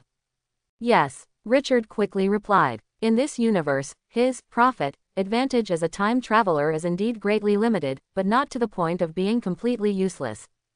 Now that you know everything, I won't hide it from you. What you're talking about is something I've always been worried about. When Eric and I first met Jean, we saw the tremendous potential that Jean had. In other words, the moment we saw Chin use superpowers, Eric and I knew that she would surpass us in the future and become the first Omega-level mutant. Although we both recognized Jean's potential, Eric and I had considerable differences on how to guide Jean. I won't say what the specific differences were. The final result was that Chin stayed in school and became the student I am most proud of. Just when I thought Chin would bring changes to the mutant community in the future, I discovered the dark personality and indescribable terrifying power hidden in Chin's subconscious. In order to prevent Chin from being affected by her dark personality, I placed a spiritual cage in her subconscious to seal her dark personality. At the beginning, Chin's dark personality was easy to seal, but as Chin grew up, her dark personality became more and more powerful. Thankfully, as she gets older, Chin's own control becomes stronger and stronger. If there is no strong stimulation from the outside world, the mental cage I used to seal Chin's dark personality should be able to maintain it forever. To put it bluntly, if Chin's dark personality breaks through the seal again, even if I use the brainwave enhancement machine, I am not absolutely sure to continue to seal her dark personality. After saying that, Professor X sighed helplessly. The main reason I came here this time is to discuss with you, Professor, how to deal with this problem. Although I don't know how powerful Dr. Jean Grey will be after being controlled by the dark personality, I don't want to see the foreseeing the future become a reality. In addition, Professor, you have taken care of and guided Clarice for more than 3 months. I will help you stop Dr. Jean Grey once as a thank you for taking care of Clarice. Of course, if you already have a plan, then just ignore what I said. Richard looked at Professor X seriously and replied slowly. Thanks for taking care of Clarice. After hearing Richard's answer, Professor X immediately showed a surprised expression. Although Richard's proposal was a bit sudden, he made a decision quickly. Richard is very strong. To be precise, he is stronger than Cyclops, Storm, and Wolverine combined. If he is willing to take action to stop the out-of-control Phoenix Girl, it will definitely be a good thing for them. Professor X could not think of any reason for him to refuse. Of course it would be great if you were willing to help stop Chin, who is out of control. Professor, you're welcome. As I said just now, this is my thanks for taking care of Clarice. Richard quickly replied. Of course, it was impossible for him to tell Professor X that his main purpose was to defeat the out-of-control Phoenix Girl and obtain the system's task reward. Thank them for taking care of Clarice, just returning the favor. Although he didn't know if Richard had other purposes, after hearing his answer, Professor X was very knowledgeable and did not continue to ask further questions. At the same time, the idea of recruiting Richard into the X-Men once again came up. It would be great if he was also an X-Men. Professor X sighed inwardly. But soon, he put this unrealistic fantasy behind him.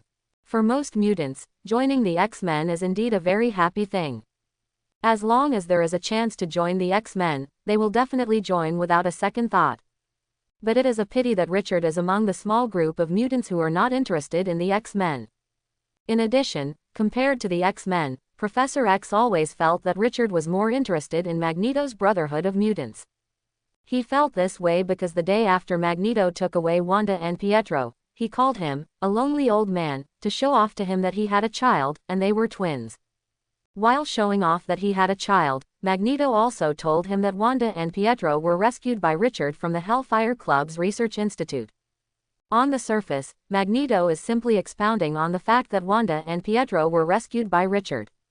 But Professor X knew that Magneto's purpose was not this. As good friends who have been in love and killed each other for decades, he knew very well why Magneto called him specifically. In addition to showing off to him, a lonely old man, that he had twin children, Magneto also hinted that he had a good relationship with Richard, and maybe Richard would be attracted by him to join the Brotherhood of Mutants.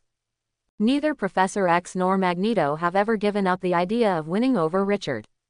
However, none of them could think of what they could do to win Richard over to their side. I never thought you were a purely bad person, Richard. Of course, some of your actions, in my opinion, are indeed too extreme. Forget it, let's not talk about this. Since you are willing to help stop Chin, I will leave it to you from now on. Professor X looked at Richard and said slowly, I'll try my best. Richard nodded. After talking about Phoenix Girl, he and Professor X chatted about insignificant things for more than 10 minutes. Richard, this is your first time coming to school. Let me ask Clarice to show you around the school. Professor X said with a smile. Okay, please, Richard quickly replied. What's the trouble, Richard? You don't need to be so polite to me. Although you are not a student of the school welcomes you anytime.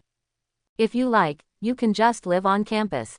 Professor X looked at Richard with a kind face and said slowly. Although Professor X said it tactfully, Richard knew that But this is normal. If he were Professor X, he would not give up trying to win over him. No one will complain that they have too much money, and no one will complain that there are too many talents in the organization. Richard originally thought that Professor X would directly use telepathy to call Clarice over. Unexpectedly, Professor X took out his mobile phone from his pocket and dialed Phoenix Girl's number.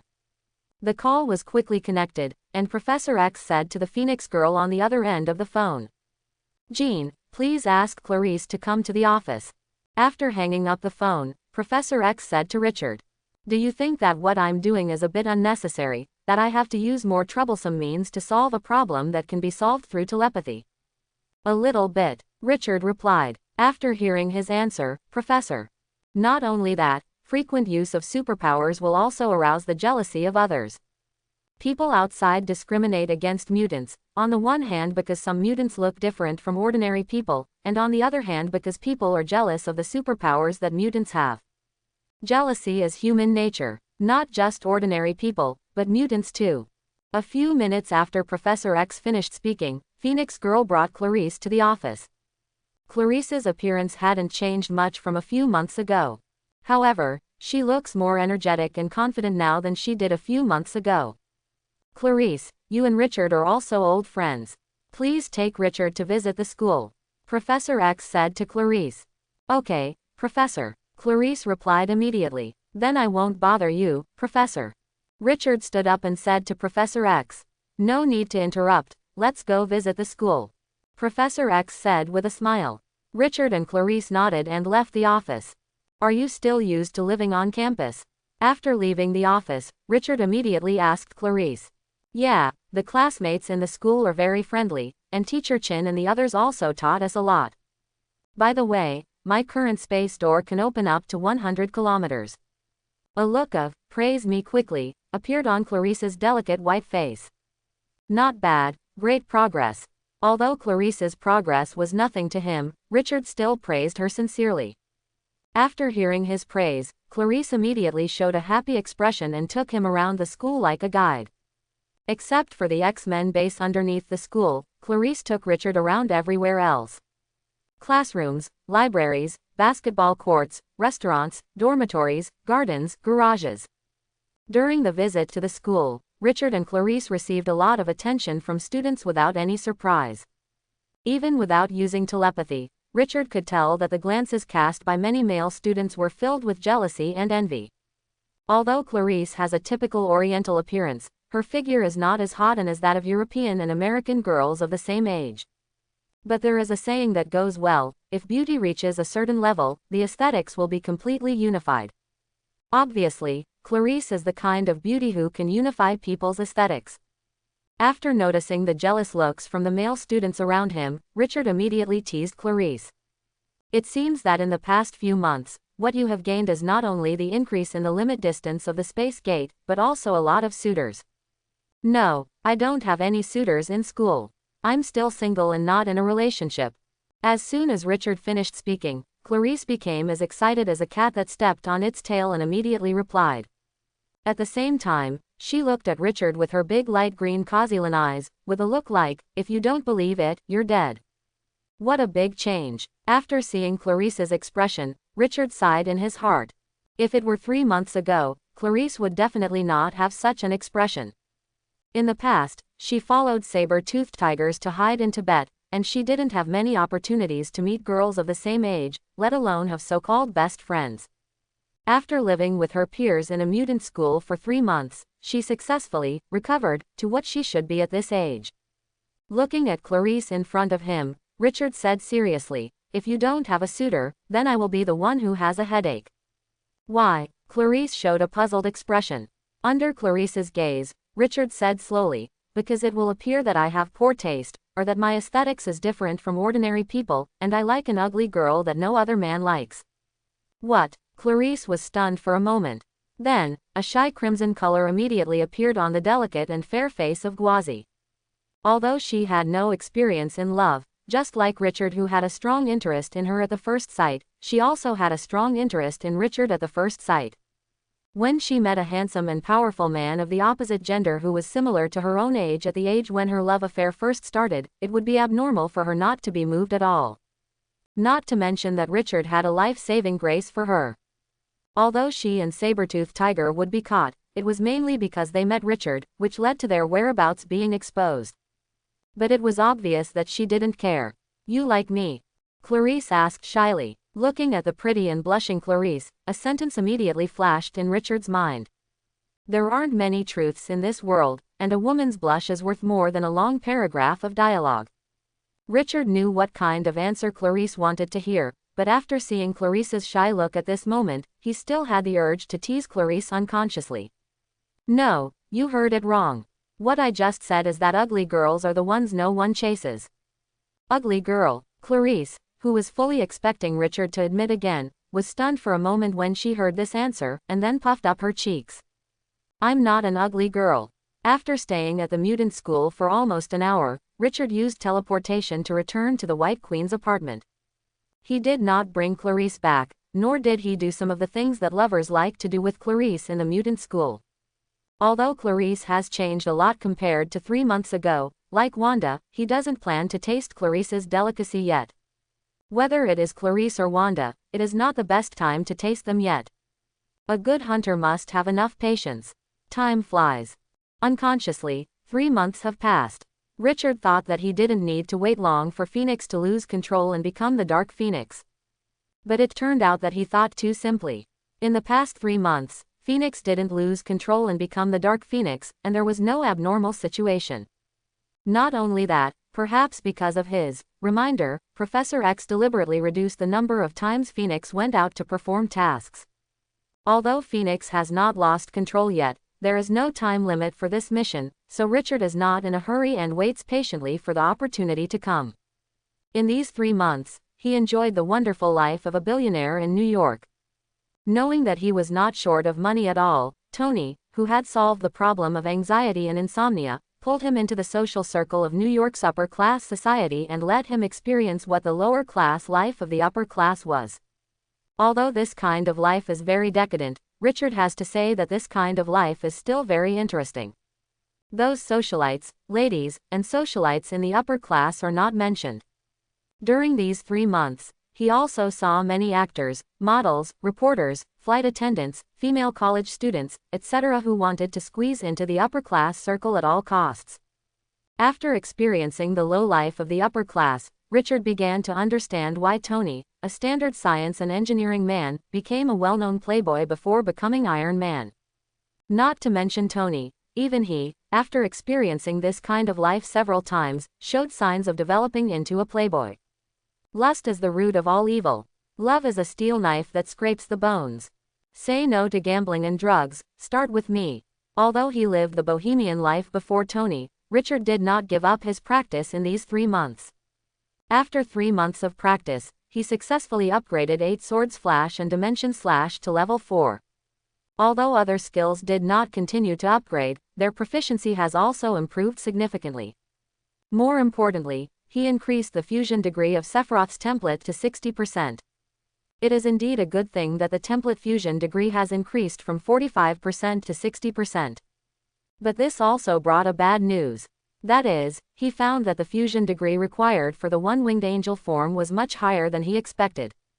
He thought that after the template fusion degree broke through the keynote of 50%, he could awaken the one-winged angel form or obtain skills such as Heartless Angel and Destiny Declaration. However, the fact is that even if the template fusion degree was increased to 60%, he did not awaken the one-winged angel form. As for skills such as Heartless Angel and Destiny Declaration, there was no sign of awakening at all. Although this result is a bit disappointing, the improvement of template fusion degree is not without any gains. The first is the increase in total magic power. Magic. 5,000 5,000ths recover 1,500 points per hour. 3 months ago, his total magic power was only 2,000 points. And now, his total magic power has skyrocketed to 5,000 points. In addition to the improvement brought by the upgrade of Dimension Slash and 8 Swords Flash to level 4, most of the surge in magic power comes from the improvement of template fusion degree.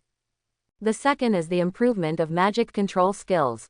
At this time, he had used magic to transform clothes and the Masamune sword, just like Sephiroth in the movie.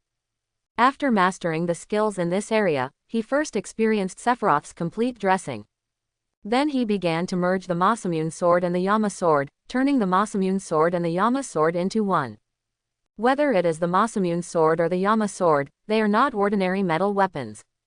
Although they both have entities, they have some abilities that ordinary metal weapons do not have. After Sephiroth's resurrection, he can use energy to transform the Masamune sword. And the Yama sword has also shown the ability to merge into the right arm of Nero Demon. After some attempts, Richard successfully turned the Masamune sword and the Yama sword into one. In other words, he put the Yama sword into the Masamune sword formed by magic. Because of the fusion of the Yama sword, the Masamune sword also gained the ability to separate. The sharpness has been significantly improved, and it is more handy when performing the Dimension Slash. When necessary, he can also take out the Yama sword again, holding the authentic sword in his left hand and the Yama sword in his right hand, and perform his own two-sword style. However, after the Yama sword is taken out, the authentic sword will lose its separation ability and become the same as before. In addition to the two-sword style, he can now use the three-sword style. As long as he summons the Phantom Sword again, he can perform the three-sword style like a certain green algae-headed swordsman. The only difference is that he will not bite the Phantom Sword in his mouth, but use magic to control the Phantom Sword. Using his mouth to bite the hilt of the Phantom Sword to perform the three-sword style is not very suitable for his current temperament. A little after 9 in the morning. Silver Manor in the suburbs of New York. After being brought into the upper-class society of New York by Tony to experience the low life, Richard moved from the luxurious apartment of the White Queen to the Silver Manor. The name of the Silver Manor was given by him casually, and there is no special meaning. The urgent ringing of the mobile phone sounded in the master bedroom of the main building. The sudden ringing of the cell phone successfully woke up Richard, who had not yet gotten up. After picking up the phone and taking a look, Richard found that it was Tony calling, and answered the call, saying helplessly, "You'd better be in a hurry. If you continue like before and call me specifically to recommend the twin models you used, I will chop all your armor into pieces." Although they had not known each other for a long time, only more than 3 months, they had similar odors, and he and Tony quickly became friends. In Tony's words, he ranks second only to Pepper Potts, Happy, and Colonel Rhodes in his friend list, and one place higher than Banner. Because of Pepper, Tony changed from a playboy to a dedicated and good man.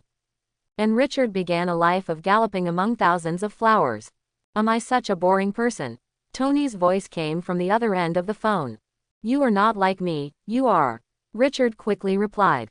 Then I can tell you clearly now that you have misunderstood me. I am not as boring as you think. I'm calling this time to inform you of something.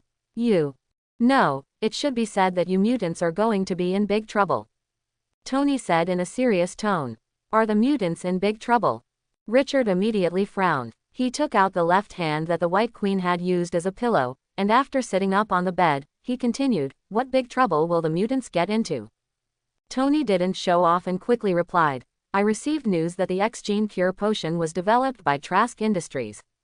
Tomorrow morning, they will hold a formal press conference. What? After hearing Tony's words, Richard was stunned for a moment.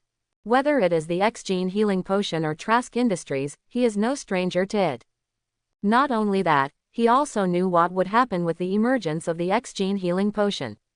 Are you sure Trask Industries developed the X-Gene Cure? Richard asked seriously. I wouldn't have called you if I wasn't sure. As far as I know, this X-Gene healing potion is very effective and can eliminate any mutations caused by the X-Gene. You're a mutant, you should know what that means. Let me tell you one more thing. Many people in the White House have mentioned you and seem to want to talk to you again.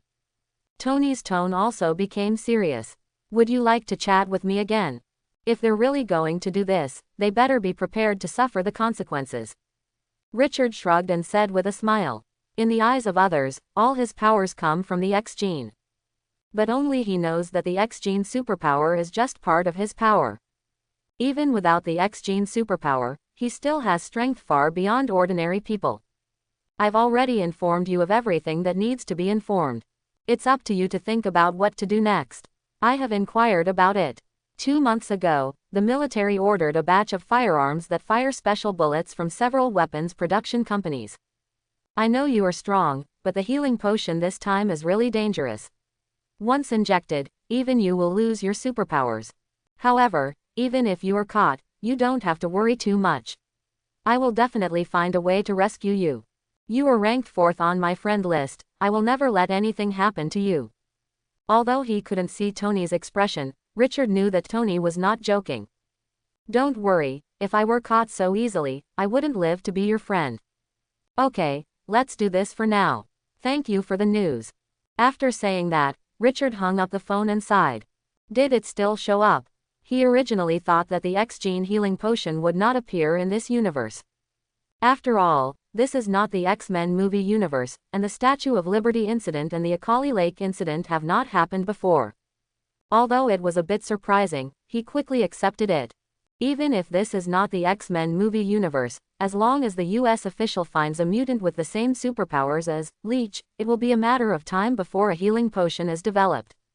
As long as there are mutants with superpowers in the world, neither the United States nor other countries will give up research on how to restrain mutants. Is that X-Gene healing potion dangerous? Queen Bee asked Richard. It's very dangerous for mutants with weak physical defenses.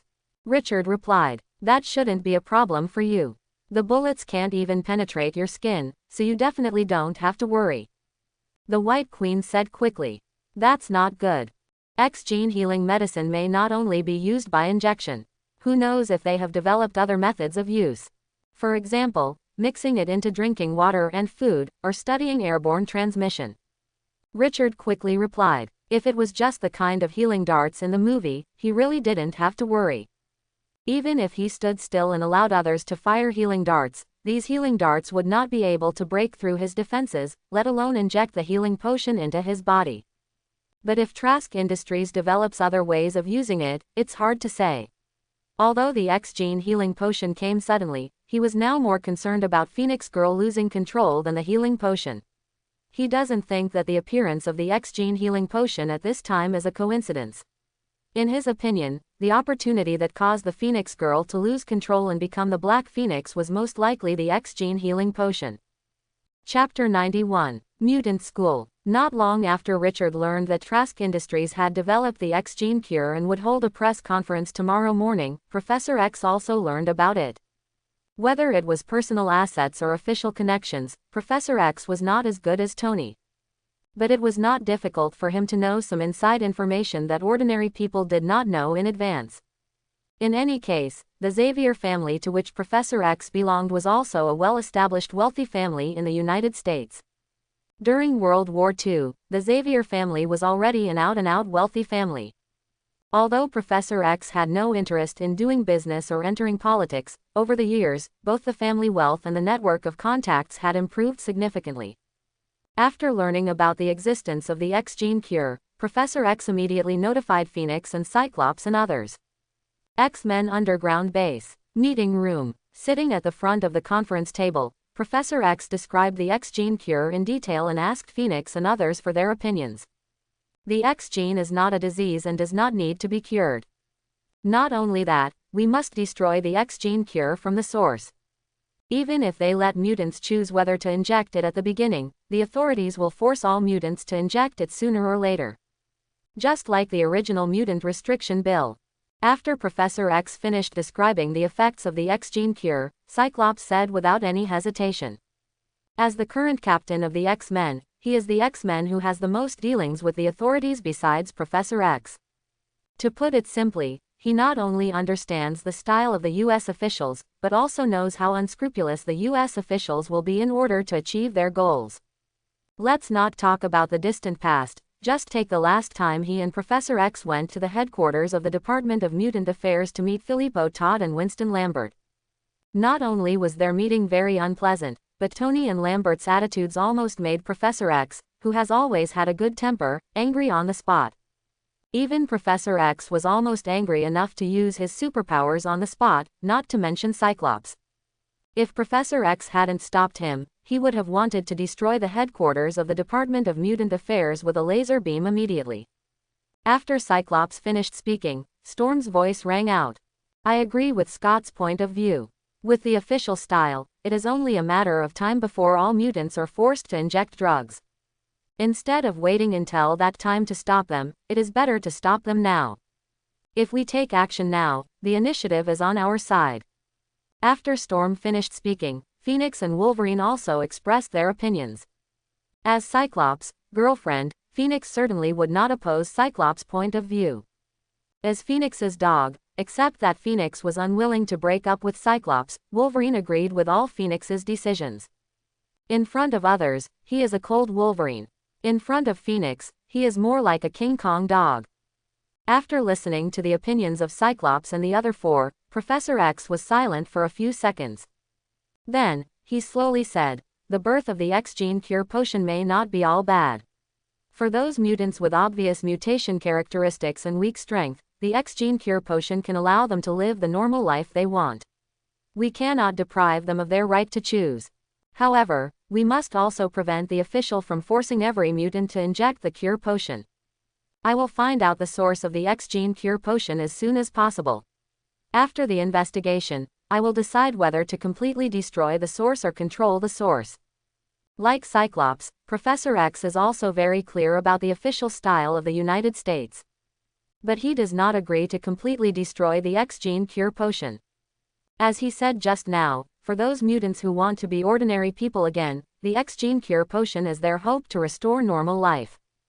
Warningly depriving others of their right to choose and hope is contrary to his insistence. Although Professor X did not fully support his views, Cyclops was not surprised. Or rather, he thought of it early. At the same time, the headquarters of the Brotherhood of Mutants. Magneto also learned about the news of the X gene cure potion. Unlike Professor X, after Mystique introduced the information about the X gene cure potion, he immediately issued an order to stop the Trask Industries press conference. In Professor X's view, the X gene cure potion is the hope for some mutants to return to normal life. In Magneto's view, the X gene cure potion is a weapon used to exterminate mutants. Although the injection of the X gene cure potion will not kill, it will only lose superpowers and become an ordinary person. But from another perspective, this is killing mutants. Since it is a weapon specifically used to exterminate mutants, of course, we must do everything possible to destroy the X gene cure potion. New York suburbs. Silver Manor. Unlike Professor X and Magneto, who both focused on the X-gene cure potion. Richard did not pay too much attention to the X-gene cure potion, but was concerned about when Phoenix would lose control. That was Virgil's true demon form. No one would dislike that their power was too strong. Of course, Richard would not. The restaurant on the first floor of the main building of the manor. After having a morning exercise with the White Queen in the bedroom for nearly 2 hours, he and the White Queen came to the restaurant for lunch. I'll go to the mutant school later to pick up Clarice and bring her to the manor, Richard said to the White Queen. Aha! After hearing what Richard said, Queen Bee quickly replied without showing any displeasure. Although Richard wanted to bring other women back, she didn't think there was any problem with it.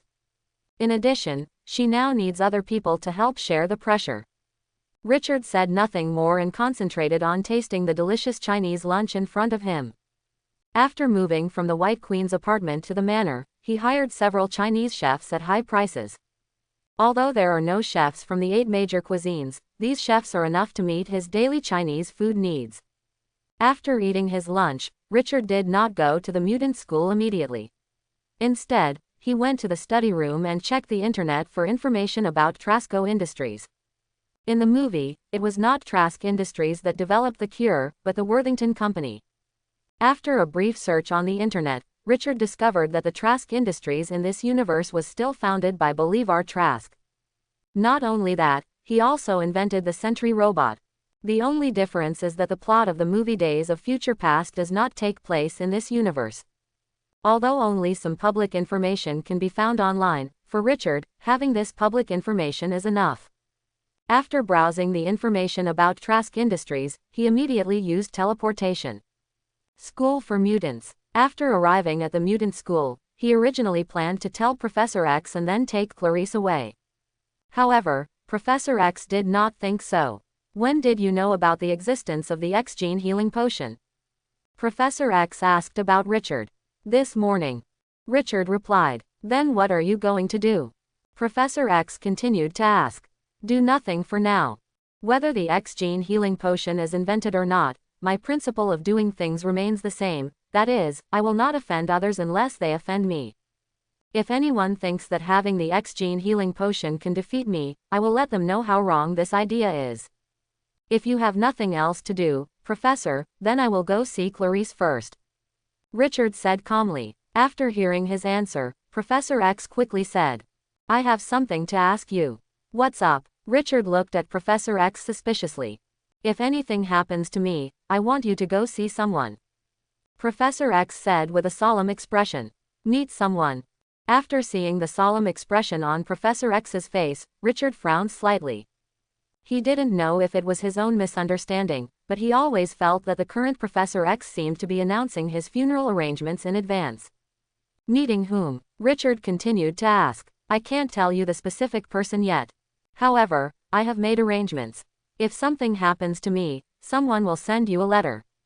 You'll know everything after you read the letter. Professor X looked at Richard seriously and said slowly. Although he didn't know who Professor X wanted to meet, the name of an organization immediately flashed in Richard's mind. Illuminati. Could it be that they really asked me to meet the Illuminati? Richard cursed in his heart. He knew exactly who the members of the Illuminati in the comics were. But he is still not sure whether the Illuminati exists in this world. The only thing he is sure of now is that even if the Illuminati exists in this world, Tony is not a member of the Illuminati. Although the Tony in the comics is an official member of the Illuminati, the Tony in this universe is not as reliable as in the comics. After thinking for a while, Richard said to Professor X. If someone really sends such a letter by then, I will go and see the mysterious person you mentioned, Professor. Although he was not sure who Professor X wanted to meet by himself, he did not think there would be any problem with it and readily agreed. Professor X looked at him with a pleased expression and nodded his thanks. After leaving Professor X's office, Richard quickly found Clarice. At this time, Clarice didn't know about the X-gene healing potion, and was chatting with a group of girls of the same age on the grass behind the school's main building. After seeing Richard arriving, Clarice showed an unexpected expression at first. Then, he trotted all the way up to him. Why are you here? Did you come here specially to find me? Clarice asked immediately. I'm here to take you to the manor. I have just met the professor. Your classes at school are over. In other words, you graduated. Richard replied. Did something happen outside? Although Clarice does not have a lot of life experience, she is not stupid and she quickly realizes that something is wrong. So be it. We will talk about the specific matter after we return to the manor. See if there is anything you need to take away. If not, I will take you back to the manor now. Richard continued. There aren't many things I need to take away, but I need time to say goodbye to my friends in school. Clarice said softly. No problem, I'll wait for you here. When you're done, just come find me here. Richard replied. Yeah. Clarice nodded and turned to walk towards the girls who had just chatted. As for Richard, he sat down on a nearby bench and waited patiently. Time passed by little by little. More than 10 minutes passed unknowingly. Before Clarice came back, a young couple came to Richard. Although he had never seen them before, Richard recognized them at a glance. Iceman, Bobby, and, Rakshasa, Little Naughty. After coming to him, Iceman didn't know how to start, and looked at him awkwardly. What do you want to talk to me about? After seeing the awkward expression on Iceman's face, Richard took the initiative to ask. That, Mr. Wesley, Bobby and I are both your crazy fans. We want to take a photo with you, is that okay? Before Iceman could speak, Little Naughty replied with anticipation. Mr. Wesley. After hearing the Iceman's address, Richard smiled and said, I'm not much older than you, and I may even be younger than you. There's no need to call me Mr. As for taking a photo, of course there's no problem. After saying that, he stood up. Although Xiao Taoqi just said that they were all his fanatical fans, he could see that Bingren was probably not his fan. Not to mention that Bingren was not excited at all now, and was a little resistant. Just because of Bingren's gentle personality, Bingren was unlikely to be his fan. Xiao Taoqi ignored Bingren, took out his mobile phone with a happy face, handed it to Bingren, and asked Bingren to take a photo of himself and Richard alone first. After taking several photos of Richard alone, Xiao Taoqi asked Bingren to come over and take a few photos of the three of them. After the group photo, Bingren immediately wanted to leave with Xiao Taoqi. However, Little Rogue took out a notebook and pen from his bag and said to Richard, Can you sign for me again? Yes. Taking the notebook and pen from Little Rogue, Richard signed on the notebook and said, You are Bobby and Little Rogue, right? Yes, Mr. Wesley, do you know us? Little Rogue looked at Richard with surprise. Well, I also know your superpowers. I'll give you a little advice. The superpowers you have are much stronger than you think. After signing on the notebook, Richard returned the notebook and pen to Little Rogue and said seriously. Although it is not known whether Iceman and Little Rogue can develop their superpowers to the extent in the comics, even if they can't, it's good for them to have superpowers. If the two of them are enemies, Richard will plunder their superpowers without saying a word. Especially Iceman's superpowers. Compared with other freezing abilities, Iceman's freezing superpowers have the potential to grow to Omega level. Poppy's superpowers are great, but mine are terrible. If I can, I'd rather not have superpowers. Little Rogue turned to look at the Iceman next to him and said with a frown. After hearing Little Rogue's answer, Richard knew that she would most likely choose to take the initiative to inject the X-gene healing agent like in the movie and give up her superpowers. From his point of view, Little Rogue's behavior was as stupid as it could be. But he didn't intend to remind Little Rogue. Let go of the complex of helping others and respect the fate of others. After putting away the notebook, Little Rogue first thanked Richard, and then left with Iceman. After seeing Little Rogue get Richard's autograph and take a photo successfully, other mutant students nearby also had the idea of coming to Richard for a photo and autograph. However, before they had time to do so, Clarice, dragging a suitcase, came to Richard. When Clarice came back, Richard didn't hesitate at all and directly hugged Clarice's slender waist. Teleportation. In just a moment, he and Clarice disappeared from the mutant students' sight and returned from the mutant school to the Silver Manor. To be precise, they returned to the reception room on the first floor of the manor. Then, Clarice saw the White Queen wearing a white hip skirt that fully showed her curves, and turned to look at Richard with a surprised look on her face. After seeing Clarice's gaze, Richard realized that he had overlooked one thing. That is, he told the White Queen about Clarice, but he had never told Clarice about the White Queen. Who is this woman? Clarice raised her right hand and pointed at the White Queen, who was wearing a white hip skirt and perfectly showed her figure and straight long legs, and asked with a wronged look. After hearing Clarice's words, Richard only thought for a second or two, and then made a decision, saying calmly, "Her name is Emma, she is my woman." He did not say that the White Queen was a housekeeper or a partner, and told Clarice the truth directly.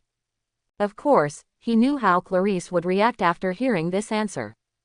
But he still did not intend to hide it from Clarice. There are two reasons. First, you can hide it for a while, but not for a lifetime. Second, as a time traveler who wants to open a harem and is opening a harem, if he does not even have the courage to admit that he is fickle and lustful, then he is too inferior. Whether you are lustful or unfaithful, there is nothing to be ashamed of. If you are lustful and unfaithful, but you refuse to admit it, you are a coward and a hypocrite who dares to do it but not to admit it. As Richard expected, Clarice's already aggrieved expression became more aggrieved, and her light green eyes immediately filled with mist, as if she would cry at any time. After seeing Clarice's current appearance, Richard said slowly, "I am not a good person, let alone a loyal good man. In addition to Emma, I will have other women in the future.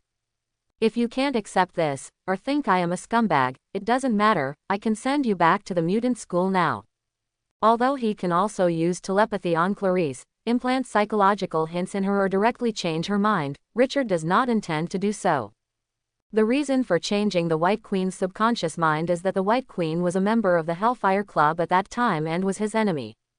No matter how lustful or confident he is, he can't be careless just because he is greedy for the White Queen's body.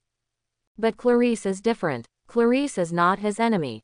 More importantly, if you have to use telepathy every time to get the woman you like, then it's meaningless. After hearing Richard's words, Clarice's not so majestic chest rose and fell violently. Even without telepathy, Richard could know that she was in a fierce psychological struggle. He did not urge Clarice, and waited patiently for Clarice's answer. Time passed little by little. After almost a minute, Clarice first glared at the White Queen with hostility. Then, she said to Richard, "Where is my room?"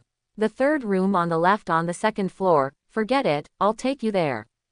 After that, Richard once again hugged Clarice's slender and seductive waist and performed telepathy.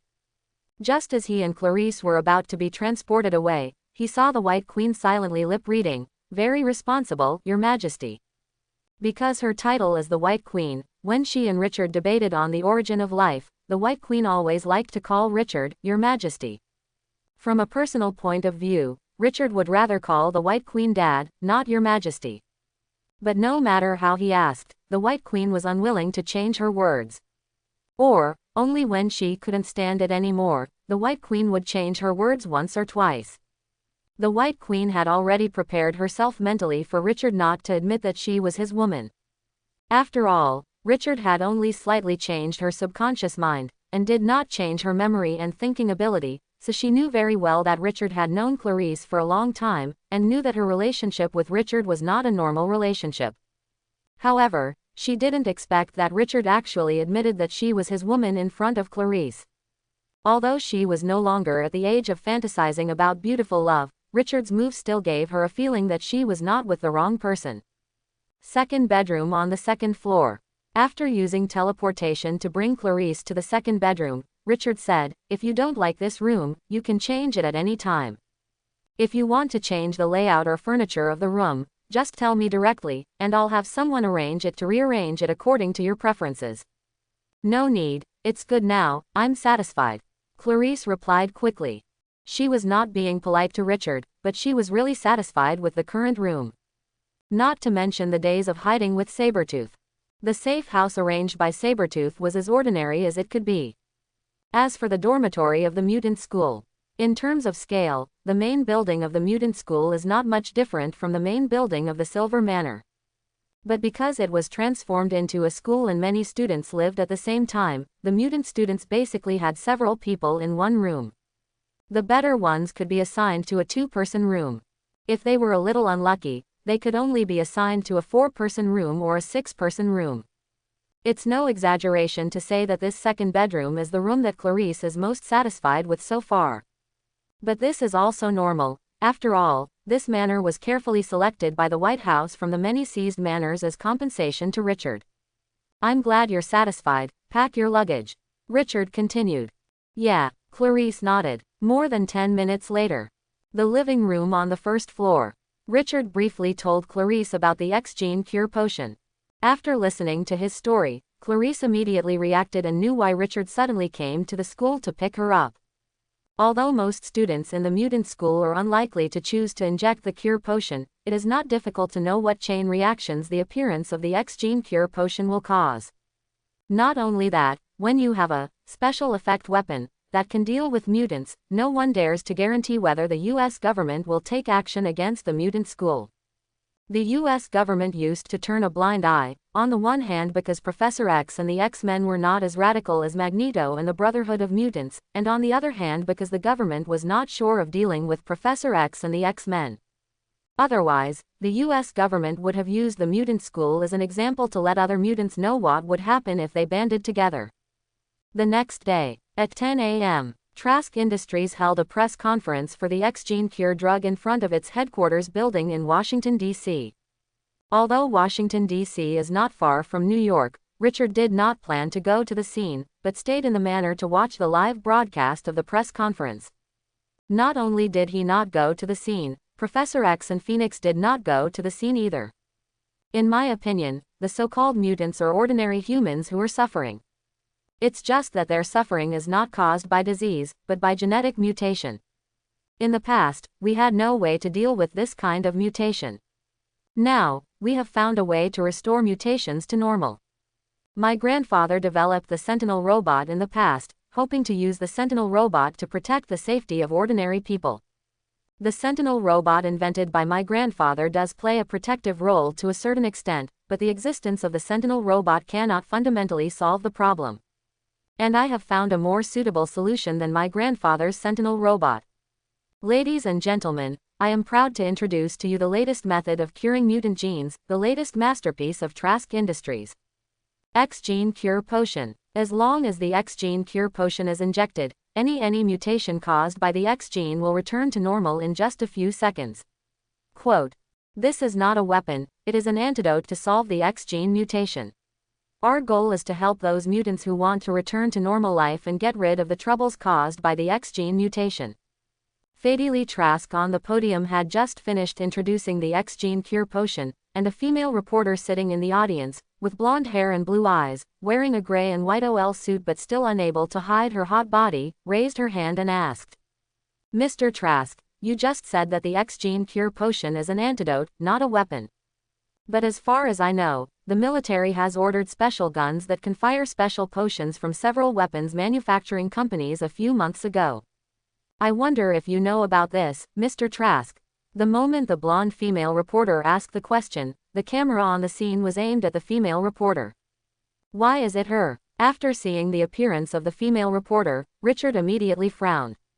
He was not unfamiliar with the hot female reporter who asked the question. To be precise, he had a cordial and in-depth exchange with the other party. What was her name? Tina, Anna, or Irina? Richard tried to recall the name of the female reporter, but after a moment, he found helplessly that he could only recall the slim and hot figure and graceful touch of the female reporter. Just as Fadili Trask was about to answer the female reporter's question, a vicissitudes and domineering voice sounded in the air above the press conference. "Ms. Reporter, I can give you an answer to this question." The sudden sound immediately attracted the attention of everyone at the scene. While everyone looked up at the sky, the cameras at the scene were also aimed at the direction where the sound came from.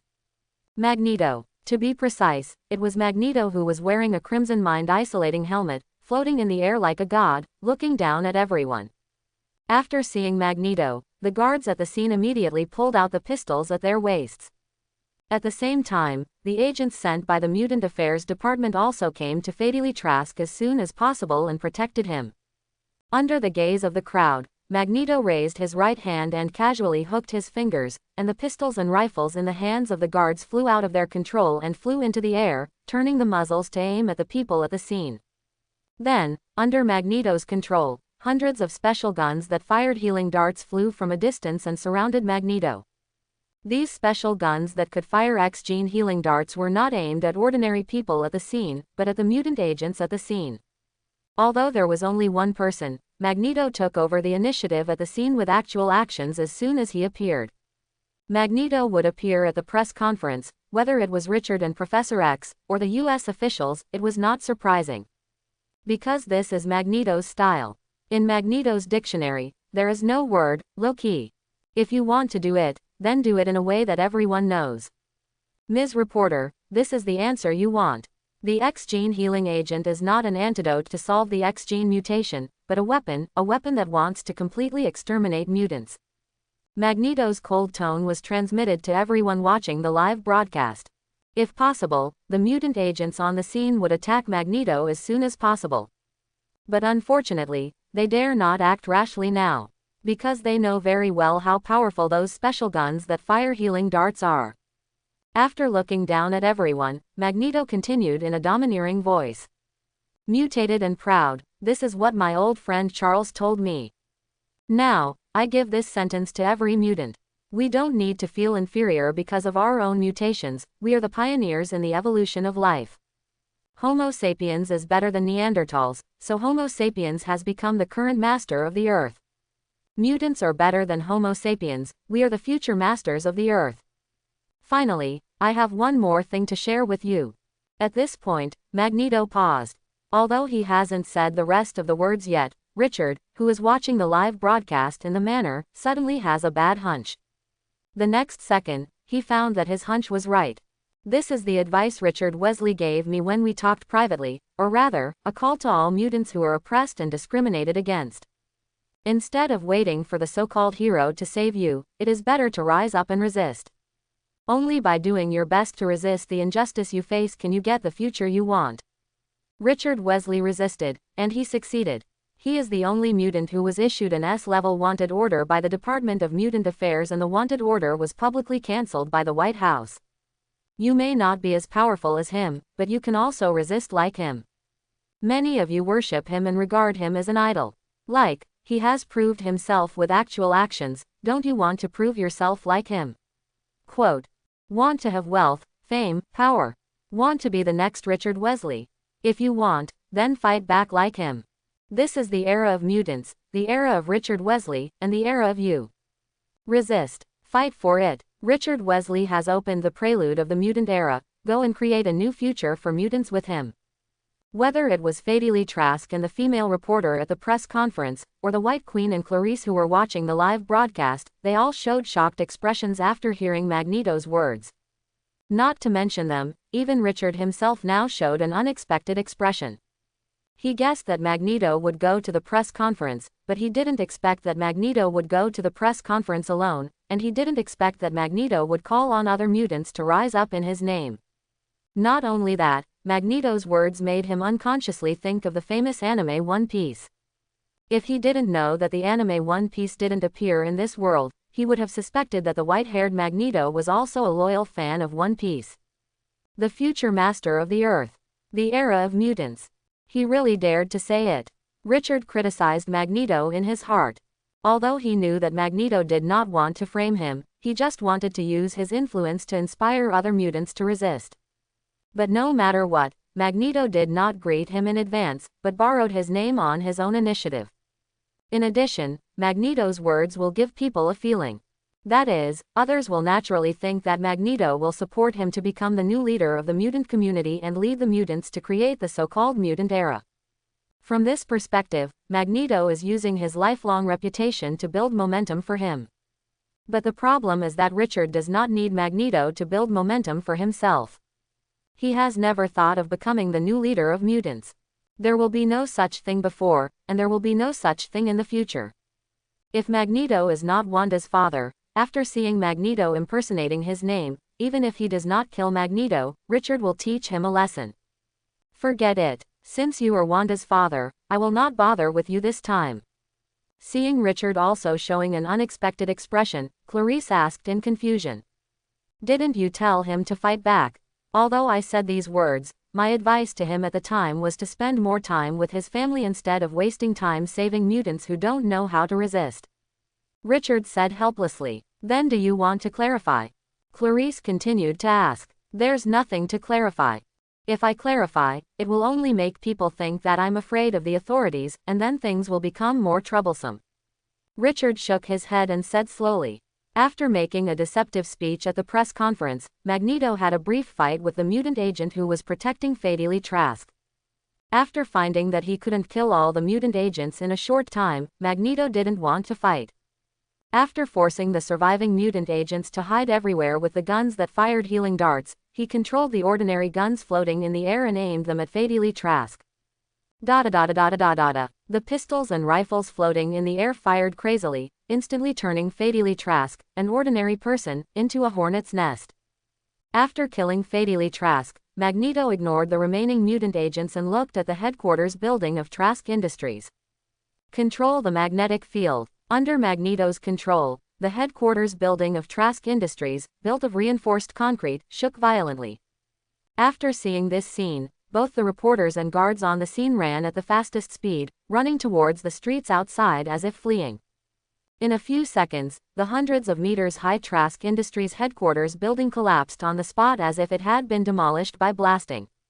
Boom! The collapse of the Trask Industries headquarters building caused the ground to shake violently as if there was an earthquake. The flying dust raised by the collapse swept around like a sandstorm. Floating in the air, Magneto looked at his destruction results with satisfaction. Then, he disappeared into the distant sky before the arrival of the reinforcements and Sentinel robots from the Mutant Affairs Department. He came to the launch of the X-Gene Cure drug alone, killed Fatally Trask, who was protected by mutant agents, in front of everyone, and finally walked away unscathed. What is the strength of a veteran top mutant? This is it. When the Trask Industries headquarters building shook violently, the live broadcast was interrupted. Although there were many TV reporters and photographers at the scene, compared with reporting on the scene, their own lives were more important. After the live broadcast ended, Richard's phone rang. After seeing that it was Tony calling, he answered the phone. Is what Magneto said just now true? Did you really suggest other mutants to resist? Tony's voice came from the other end of the phone immediately. You called here specifically to ask this? Richard asked with a frown. What else? Tony said quickly. After hearing what Tony said, Richard sighed helplessly and said slowly, yes, it was my suggestion. Although this was not his suggestion to Magneto, he did not want to explain too much to Tony and directly admitted it. I didn't expect you to care about the mutant community. It seems that I underestimated you. Nothing else, I'll hang up first. After that, Tony hung up the phone. Not long after Tony hung up the phone, Richard's phone rang again. This time, it was Professor X who called. Like Tony, Professor X called to ask if what Magneto said was true. Richard still admitted. After ending the call with Professor X, Richard said to Clarice and the others, I'm going to the training ground. Yeah, Clarice and the White Queen replied at the same time. Under their gaze, Richard performed teleportation and disappeared in an instant. The training ground behind the main building. In order to facilitate his usual practice of skills, after moving into the manor, Richard specially asked someone to build a training ground similar to an indoor gymnasium behind the main building. Although the training ground was empty and there was no training equipment, it did not affect his training. After performing teleportation and coming to the training ground, Richard took out the authentic knife from the system space. From the appearance point of view, the authentic knife is exactly the same as before, without any changes. But in terms of power, the current authentic sword is much stronger than before. At this time, the authentic sword can easily cut reinforced concrete buildings even without the blessing of magic. After fusing with the Yama sword, the separation ability of the Yama sword appeared on the authentic sword like enchantment. Richard took out the authentic sword and danced a few knife flowers. Then, he mobilized the magic power in his body and let the magic power cover his body in a specific form. In just a moment, his home casual clothes turned into a black buttoned windbreaker with silver shoulder armor. Not only clothes, but also shoes and belts have become the same style as Sephiroth. After he can use magic to change into the same style as Sephiroth, every time he trains, Richard will use magic to change his clothes to make himself perfectly copy Sephiroth's image. Although doing so will not bring any additional bonus, he still enjoys it. Being handsome is enough. As for the rest, it doesn't matter whether there is one or not. After using magic to transform into the same outfit as Sephiroth, Richard did not waste any more time and immediately started today's daily practice. Earth-shaking, the authentic sword in his left hand swung out with lightning speed, and cut out 4 consecutive slashes. Time flies. In the blink of an eye, half a month has passed. In this half-month, a lot of things happened outside.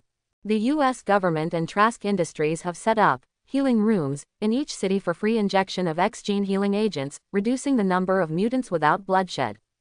The Mutant Brotherhood under Magneto attacked the healing rooms in various cities.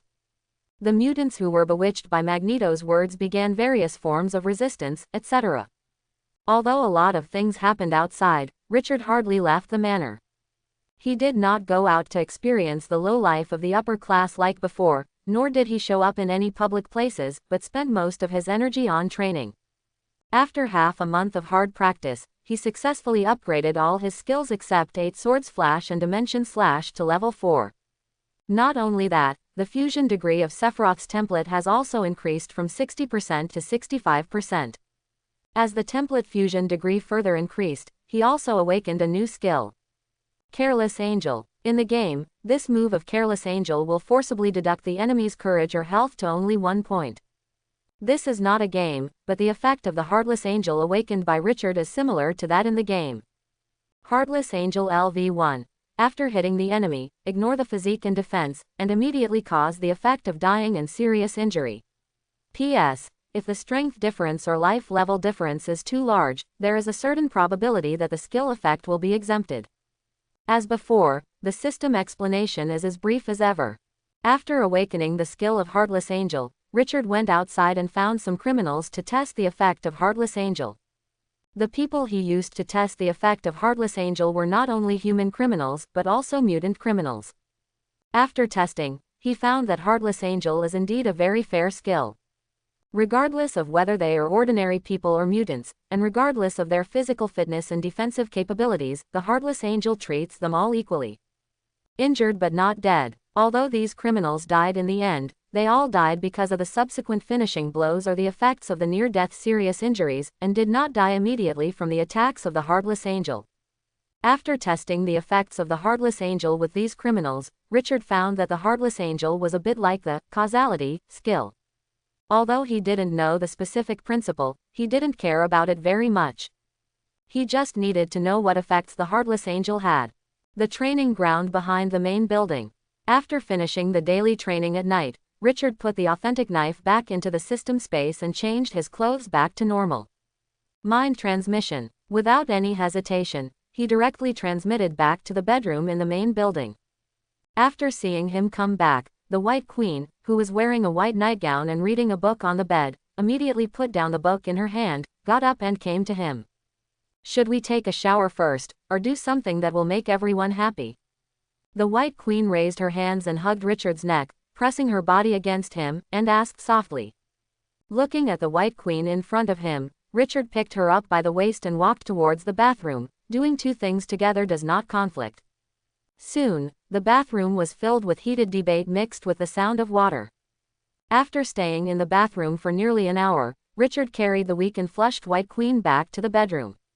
Not long after, the unyielding White Queen took the initiative to invite Richard to a duel. An excellent duelist will not be afraid of any duel invitation from his opponent. What's more, it was a decision invitation initiated by the defeated general. Without any suspense, Richard and the White Queen immediately started the second duel of the night, and started a fierce attack and defense with both sides not giving in.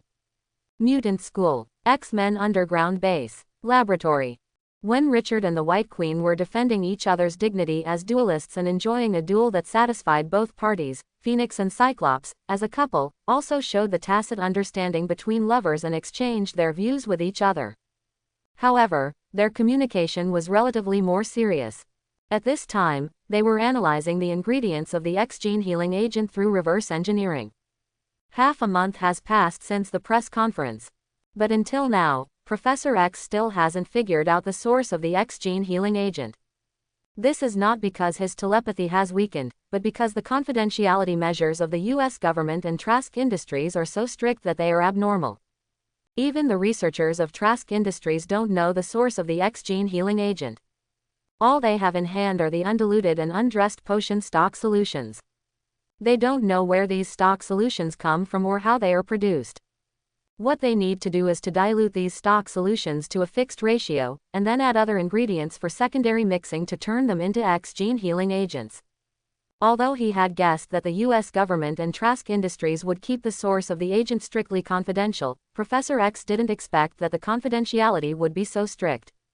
Half a month has passed, and his biggest gain is to figure out that the X-gene healing agent was not developed by Trask Industries alone.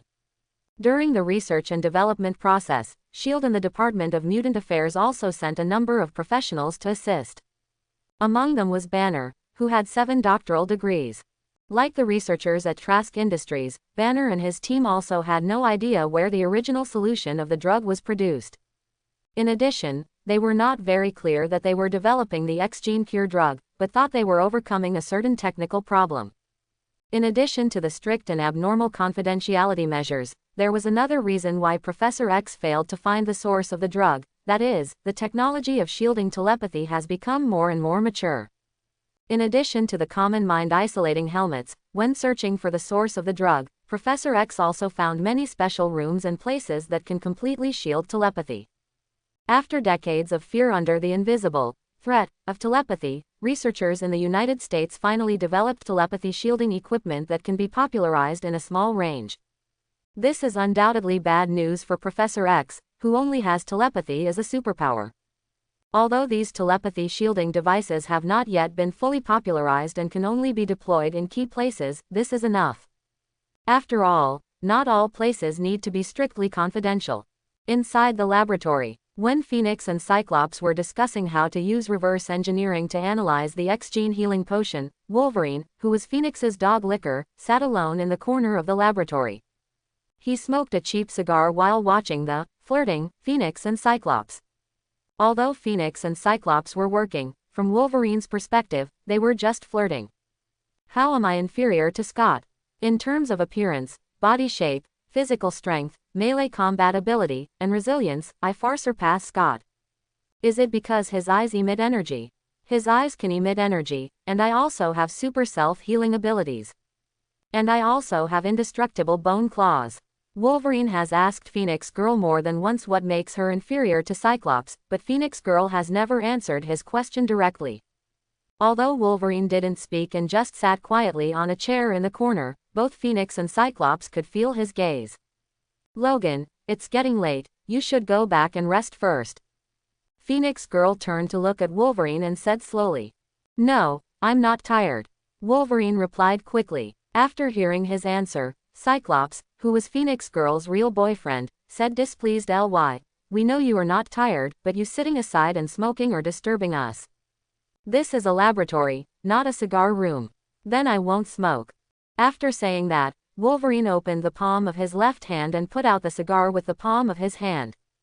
After seeing his actions, Phoenix and Cyclops sighed helplessly, ignored Wolverine, and continued to analyze the ingredients of the X-gene healing potion. Time passes little by little. Before I knew it, an hour or 2 had passed. Phoenix Girl used her superpower to make a special pistol specially designed to fire healing darts placed on the table next to float and fly towards herself and Cyclops. Soon, this special pistol specially customized by the military came in front of her and Cyclops.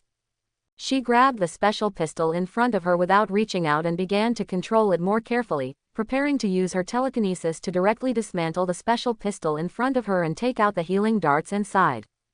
Perhaps due to fatigue or distraction, Phoenix Girl made some small mistakes in her control. The trigger of the special pistol was pulled under the influence of telekinesis. Call out. As the trigger was pulled, the healing darts in the gun chamber flew out like lightning. Phoenix Girl was immediately startled, and quickly increased her telekinesis output, freezing the healing dart. The sudden accident not only shocked Phoenix Girl, but also shocked Cyclops and Wolverine. The two of them finally breathed a sigh of relief after seeing Phoenix Girl using her telekinesis to immobilize the healing dart. "Chin, are you okay?" Cyclops asked with a concerned look on his face.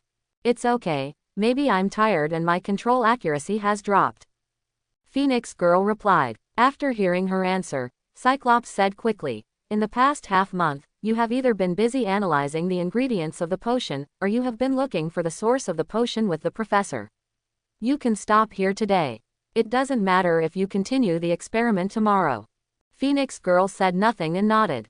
Bedroom. After washing, the Phoenix Girl lay on the bed, unable to fall asleep. She always felt a voice in her head. Although I couldn't hear what the other party was saying, the sound was as annoying as the sound of mosquitoes lingering in my ears. After tossing and turning on the bed for more than half an hour, the Phoenix Girl sat up with a look of helplessness. Then, he used telepathy to try to figure out what the sound was about. Soon, she discovered that the voice that had been ringing in her head was not someone else's, but her own. What's going on? After discovering this, she immediately frowned.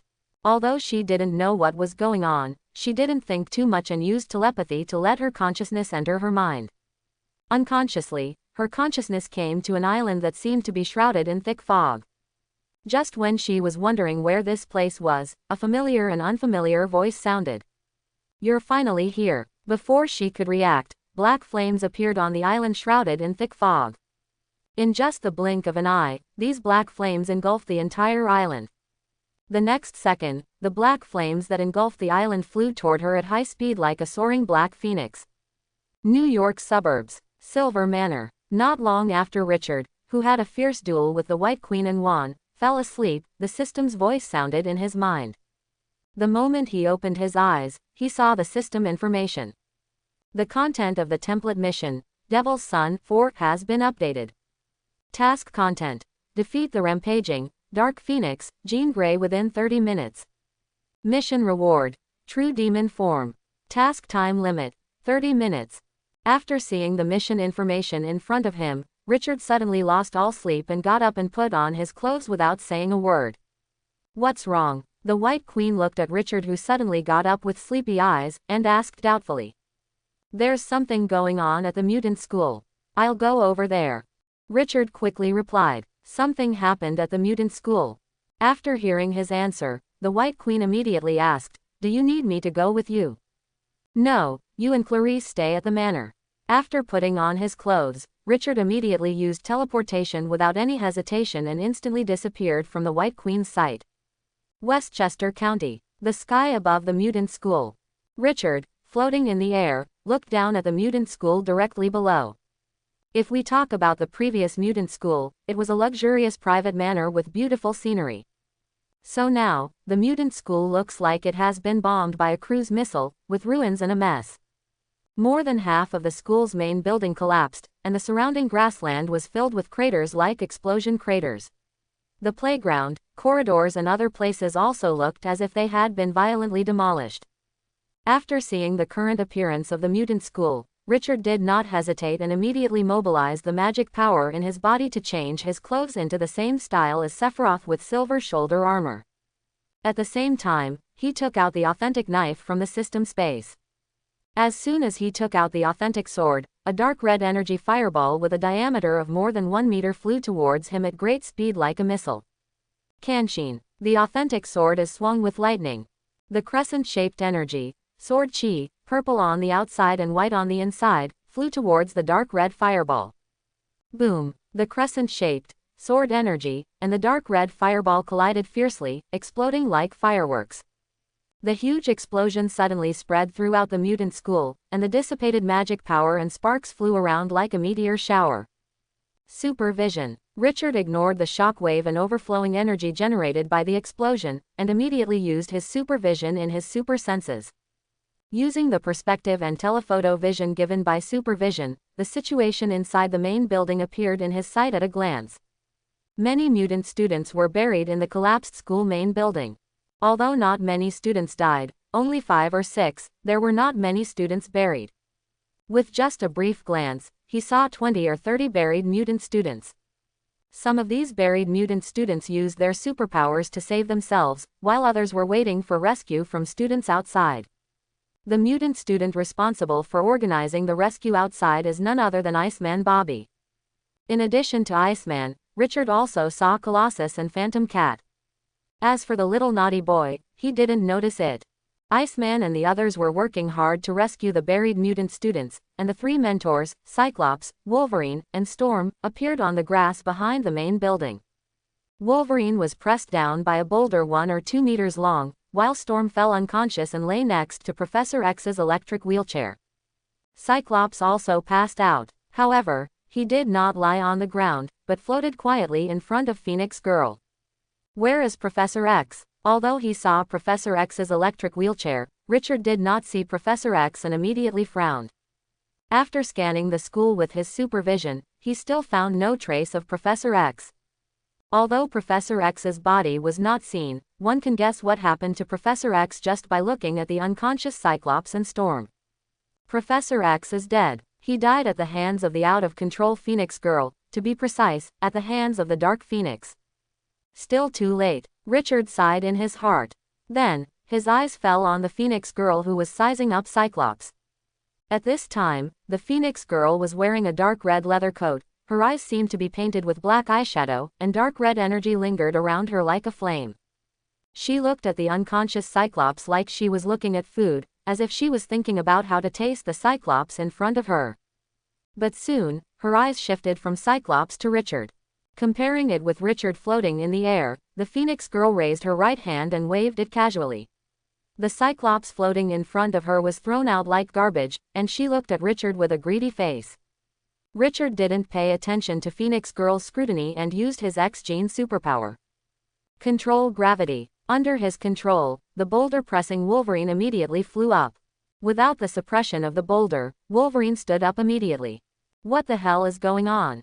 Richard's voice sounded in Wolverine's mind.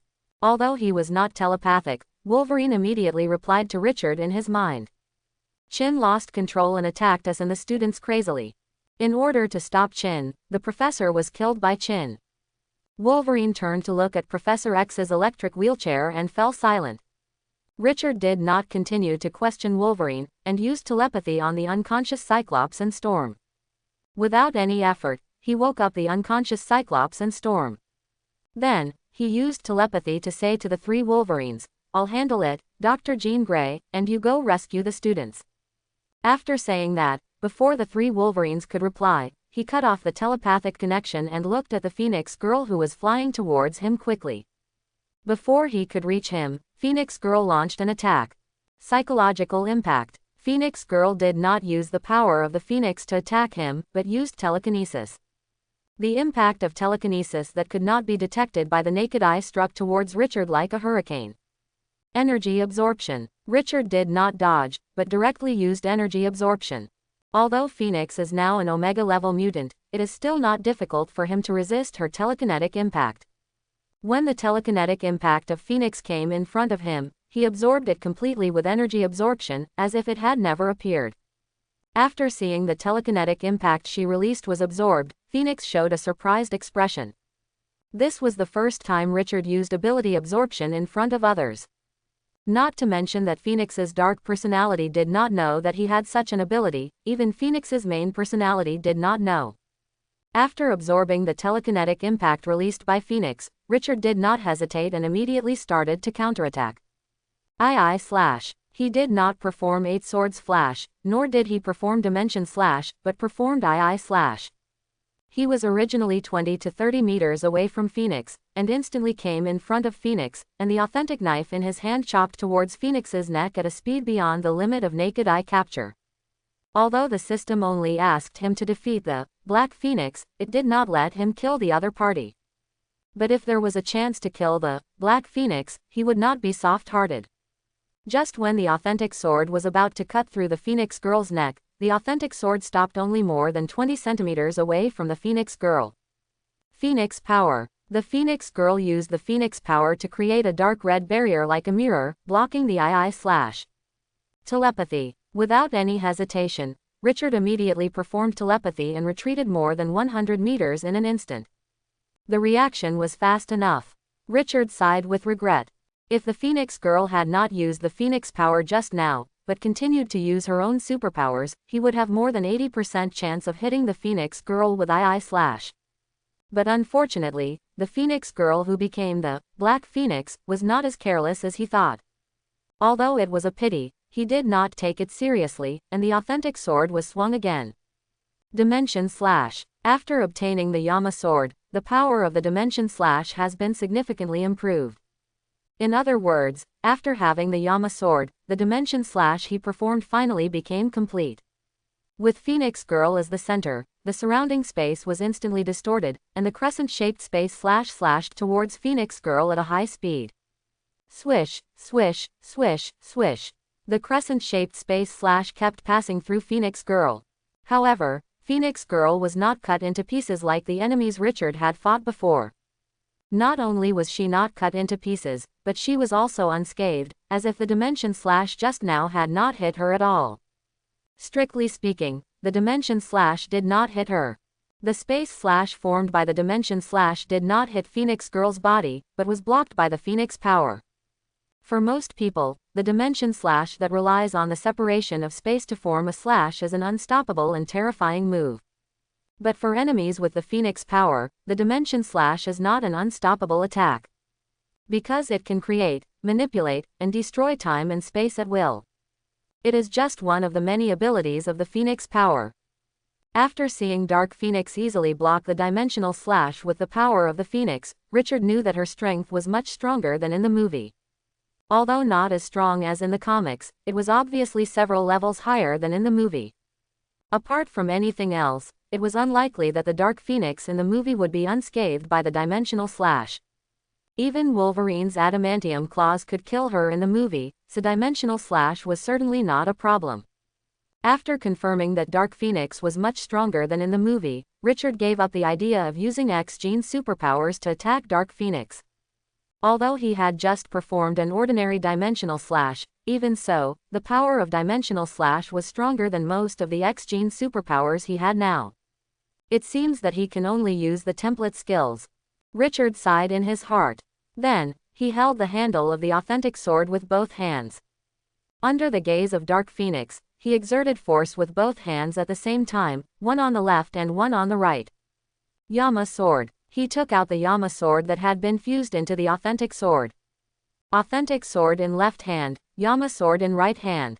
Although Black Phoenix didn't know what Richard was up to, she immediately raised her right hand and pointed her palm at Richard when she saw him holding the sword with both hands and a faint magical light shining on his body. Phoenix power. Without any hesitation, Black Phoenix used the Phoenix power again.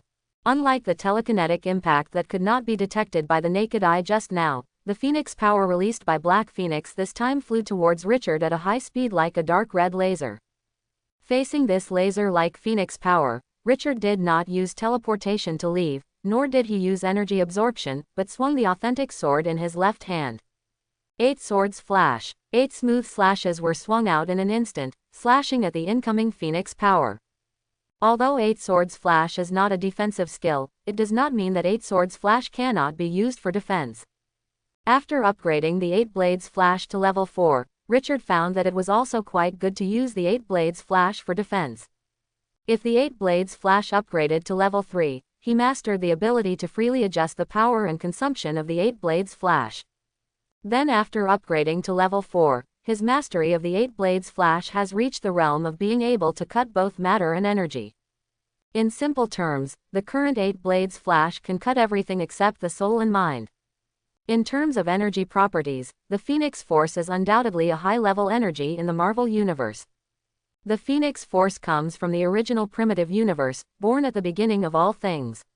It is the embodiment of life and spiritual power, the connection point of the spiritual mind of all things, and the creator and source of spiritual power.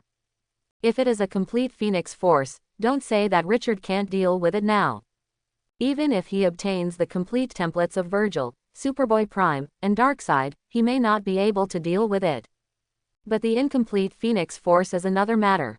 Although Richard had not fought with the Black Phoenix for a long time, he had already seen that the Black Phoenix's Phoenix power was incomplete. Not only that, he also found that the degree of integration between the Black Phoenix and the Phoenix power was not particularly high. Although the Black Phoenix could use the Phoenix power at this time, her use of the Phoenix power was still at a very basic stage. Otherwise, even if the Phoenix power was incomplete and not highly integrated, the Black Phoenix would have an absolute advantage. As the 8 swords flashed, the phoenix power that attacked like a laser cannon was blocked by the 8 swords flash, or it was chopped into pieces and scattered everywhere. While using the level 4 8 swords flash to resist the attack of the phoenix power, Richard's right hand was not idle, holding the Yama sword and swinging it at a high speed. Dimension slash. With the black phoenix as the center, the surrounding space was instantly distorted, and the space slash formed by the separation of space immediately attacked the black phoenix. Chi chi chi chi chi chi chi. Just like before, the space slash of the dimension slash was blocked by the phoenix power before it touched the black phoenix's body. Although he still failed to hit the black phoenix, Richard was not surprised. The black phoenix had just proved that it was not easy to injure her even with the dimension slash. The reason why Richard used the dimension slash again was not to injure the black phoenix, but to confirm his guess. When the black phoenix used the phoenix power to resist the dimension slash for the first time, a guess flashed through his mind. The current black phoenix could not control the phoenix power in detail. In other words, it was impossible to use the phoenix power to attack and protect itself at the same time. In order to confirm whether his guess was correct, he deliberately separated the authentic sword and the Yama sword. When the black phoenix once again mobilized the phoenix power to resist the dimension slash, he knew that he had guessed right. At the moment when the black phoenix controlled the phoenix power to protect herself 360 degrees without dead angles, Richard keenly noticed that the attacking phoenix power had become weaker. Although the laser-like phoenix power did not disappear, he could clearly feel that the attacking phoenix power had changed. After discovering this, Richard quickly guessed the reason. Mind prison. Dark Phoenix has been imprisoned in the mind prison set up by Professor X for too long. To put it simply, Dark Phoenix is similar to the clone of Magneto that he had killed before. Although they all have strong strength, they all lack sufficient experience. Whether it is experience in controlling energy or combat experience, they are seriously lacking. Rookies. They are all absolute rookies. Although Richard has only been in this world for a short time, more than half a year at most, compared with the Dark Phoenix and Magneto's clones, his combat experience is more than 10 times the sum of the two of them. After confirming that the Dark Phoenix is as inexperienced as Magneto's clones, he soon came up with a new tactic. Rookies are the easiest to deal with. Looking at the Dark Phoenix hundreds of meters away from him, Richard slowly raised the Yama blade. Dimension slash. The space around the Dark Phoenix became distorted again, and the crescent-shaped space slash attacked her from all directions. Just like before, the Dark Phoenix directly used the Phoenix power to protect herself without dead ends. Chi chi chi chi chi chi chi. When the crescent-shaped space slash attacked the Dark Phoenix, Richard decisively performed teleportation and disappeared in an instant. Although she lost Richard's trace, Dark Phoenix was not panicked at all. Not only that, she also showed a disdainful expression on her face. From her point of view, Richard's teleportation was a sign of helplessness. It was normal for her to have such thoughts. After all, up to now, neither Richard nor Professor X had caused any harm to her. However, she overlooked a very important issue. That is, Richard was different from Professor X. Compared with Professor X, he not only had more X-gene superpowers, but also had the skills of character templates.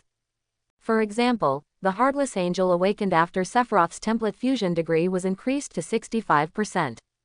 Compared with the previous two-dimensional slashes, Richard's dimensional slash this time lasted much longer. If the space slashes of the previous two-dimensional slashes were only more than 10. Then this time, the space slashes of the dimensional slash were hundreds. In order to create more space slashes, this time the dimensional slash also consumed more magic power. However, this was not a problem for Richard, whose magic power had already exceeded 5,000 points. Hundreds of space slashes attacked the Black Phoenix like a storm. After more than 10 seconds, these space slashes finally disappeared. Although there were more space slashes, like the previous two-dimensional slashes, the Black Phoenix was still not injured. As the space slashes ended, the Black Phoenix immediately looked for Richard's trace. Where is he? Soon, the Black Phoenix sensed Richard's trace. Hiding in the forest behind the main building of the school. To be precise, in the lake in the forest. After discovering Richard's trace, the Black Phoenix did not hesitate and immediately mobilized the Phoenix Force. This time, She did not launch the Phoenix Force like launching a laser, but used the Phoenix Force's ability to control matter. In just a blink of an eye, the Phoenix Force she released enveloped the entire lake. After being enveloped by the power of the Phoenix, the lake water was first quickly decomposed into hydrogen and oxygen, and then further decomposed into hydrogen atoms and oxygen atoms. As the lake water decomposed rapidly, he saw Richard hiding in the lake, and showed a disdainful smile, letting the Phoenix power covering the lake cover Richard like a cage. After trapping Richard in the cage formed by the Phoenix power, the Black Phoenix immediately looked at Richard with eyes looking at delicious food. Then, she raised her right hand, ready to use the Phoenix power to decompose Richard and enjoy the unique and extremely tempting magic in Richard's body. However, at this moment, the blade of the authentic sword, like a dark purple flame wrapped around it, appeared behind the Black Phoenix, and passed through her body like lightning. Careless angel. Swish. In just a moment, the authentic sword hit the Black Phoenix's body firmly, knocking her out. Dark Phoenix never thought that the person she imprisoned with the Phoenix Force was just a clone created by Richard using superpowers such as energy materialization and water control. If Dark Phoenix had enough combat experience, she would definitely not let her guard down. But unfortunately, she is now an out-and-out rookie. The magic power Richard left in the clone successfully misled her, making her think that it was him who was trapped by the Phoenix Force. In fact, after leaving the misleading clone in the lake, he used his invisibility ability and used magic to hide his own energy fluctuations, and quietly came behind Dark Phoenix. Dark Phoenix would never have thought that the attack of the Heartless Angel would instantly hit her hard, making her feel on the verge of death. The Phoenix Force is indeed an undoubted powerful energy in the Marvel Universe. But the Phoenix Force did not make Dark Phoenix's strength and life level far beyond Richard. And this also means that she cannot be exempted from the causal law, like serious injury effect of the Heartless Angel. When Wu Xin Tianming hit the defenseless Black Phoenix and knocked her out, Richard used teleportation and came in front of her like a ghost, swinging the Yama blade in his hand. Separation. In just a moment, the Yama blade passed through the Black Phoenix's body as if it was passing through the air. Personality separation. As the Yama blade passed, a cloud of black mist flew out of the Black Phoenix's body. After the black mist left the Black Phoenix's body, it quickly condensed into a human form. In other words, it became another Black Phoenix. How does it feel to have your own body? Ms. Black Phoenix, Richard said to the Black Phoenix separated by the Yama blade. Although the Black Phoenix had just been seriously injured by the causality effect of the Heartless Angel. But Richard did not finish off her, but first used the separation ability of the Yama blade to separate the Black Phoenix from the Phoenix Girl. Compared with finishing off the Black Phoenix, separating the Black Phoenix was more important to him. He did this not because he couldn't bear to kill the Phoenix Girl. But his intuition told him that the Phoenix Force would not let him kill his host so easily. Even if the Phoenix Force in the Phoenix Girl was not complete, it was still the Phoenix Force. Not only that, after the system updated the Devil's Son IV task, the task content given was still to defeat the Black Phoenix, not to kill the Phoenix Girl. If the system's requirement was to defeat, it meant that in the system's judgment, either he could not kill the Phoenix Girl, or killing the Phoenix Girl would be extremely risky. For example, if he completely angered the Phoenix Force and was killed by the Phoenix Force. Although his system was not as considerate as the systems of other traversers, Richard still trusted the system's judgment. If killing the Phoenix Girl may cause the Phoenix Force to counterattack with all its strength, then killing the separated Dark Phoenix will most likely not cause the Phoenix Force to counterattack. Because the Phoenix Force is hosted in the Phoenix Girl, not in the personality. The Dark Phoenix separated by the Yama blade looked at Richard in front of him with a surprised face. She never thought that she would appear in the real world in such a form. Not only did the Dark Phoenix not expect it, but the Phoenix Girl also did not expect it. In addition to them, Wolverine, Cyclops and others also showed shocked expressions when they saw two Phoenix Girls appear in the sky. What did he do? When the Phoenix Girl was controlled by the Dark Personality, Dark Phoenix, Professor X briefly told them about the Dark Phoenix, so at this time they all knew that the Phoenix Girl lost control because she was controlled by the Dark Phoenix. Not only that, Professor X also told them that Richard would come to stop the out-of-control Phoenix Girl and encourage them to persevere. But even so, they would not have thought that after Richard slashed Phoenix Girl with the Yama blade, the Black Phoenix, who was originally just a personality, would actually have a physical body and appear in the real world. Richard ignored the surprise of Black Phoenix and Cyclops and others, and swung the authentic sword in his left hand. 8 swords flash. Although she didn't know what Richard had done to her, Black Phoenix did not sit still and wait for death, and immediately used her superpowers. Telekinetic barrier. For ordinary people, the telekinetic barrier created by Black Phoenix is a solid barrier that is difficult to break. But for Richard, breaking the telekinetic barrier of Black Phoenix is not difficult. Bang! The telekinetic barrier of Black Phoenix only resisted the first 3 swords of 8 swords flash, and then it exploded with a bang. As the telekinetic barrier was broken, an unprecedented panic expression immediately appeared on the face of Black Phoenix.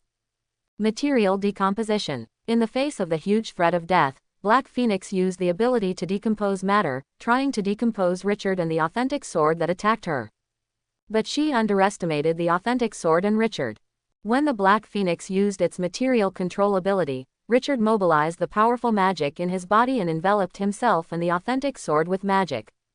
Although he didn't know whether the magic he released could completely stop the decomposition of the Black Phoenix, he was still confident that it could only stop the decomposition of the matter for 1 or 2 seconds. Swish, swish, swish. Under the gaze of the Black Phoenix, the last 5 lightning strikes of the 8 swords flash passed through her body. Farewell, M's Black Phoenix. Unlike flesh and blood, the Black Phoenix, which was cut into 8 pieces by the 8 swords flash, did not turn into minced meat and blood splattering everywhere, but turned into black smoke-like energy. Although she was separated from the Phoenix Girl's body by Richard using the Yama sword, the Yama sword did not have the ability to generate a flesh and blood body for her out of thin air. Virgil was able to use the Yama sword's separation ability to separate into the physical human V and the demon Urizen because Virgil was originally a hybrid of human and demon. Unlike the Black Phoenix, which only separated its personality and part of its power, Virgil's separation separated the power and body of humans and demons. After cutting the Black Phoenix into pieces, Richard did not hesitate and immediately used his plundering superpowers. If the Black Phoenix had not been separated from the Phoenix Girl's body, even if he killed the Black Phoenix, he did not think he could plunder the Black Phoenix's superpowers. His current plundering was only at the Alpha level, and there was no way to plunder the Omega level superpowers. The Black Phoenix, who controlled the Phoenix Girl's body, was undoubtedly an Omega level mutant. But now, she has left the Phoenix Girl's body. However, Richard was still not sure whether he could plunder the Black Phoenix's superpowers. The only thing he could be sure of now was that after being separated, the Black Phoenix could not use the Phoenix Force, and its strength was far less than when it controlled the Phoenix Girl's body. Gain new abilities. Material manipulation, telepathy. Gain the same type of abilities, ability fusion. Material manipulation and telepathy are enhanced.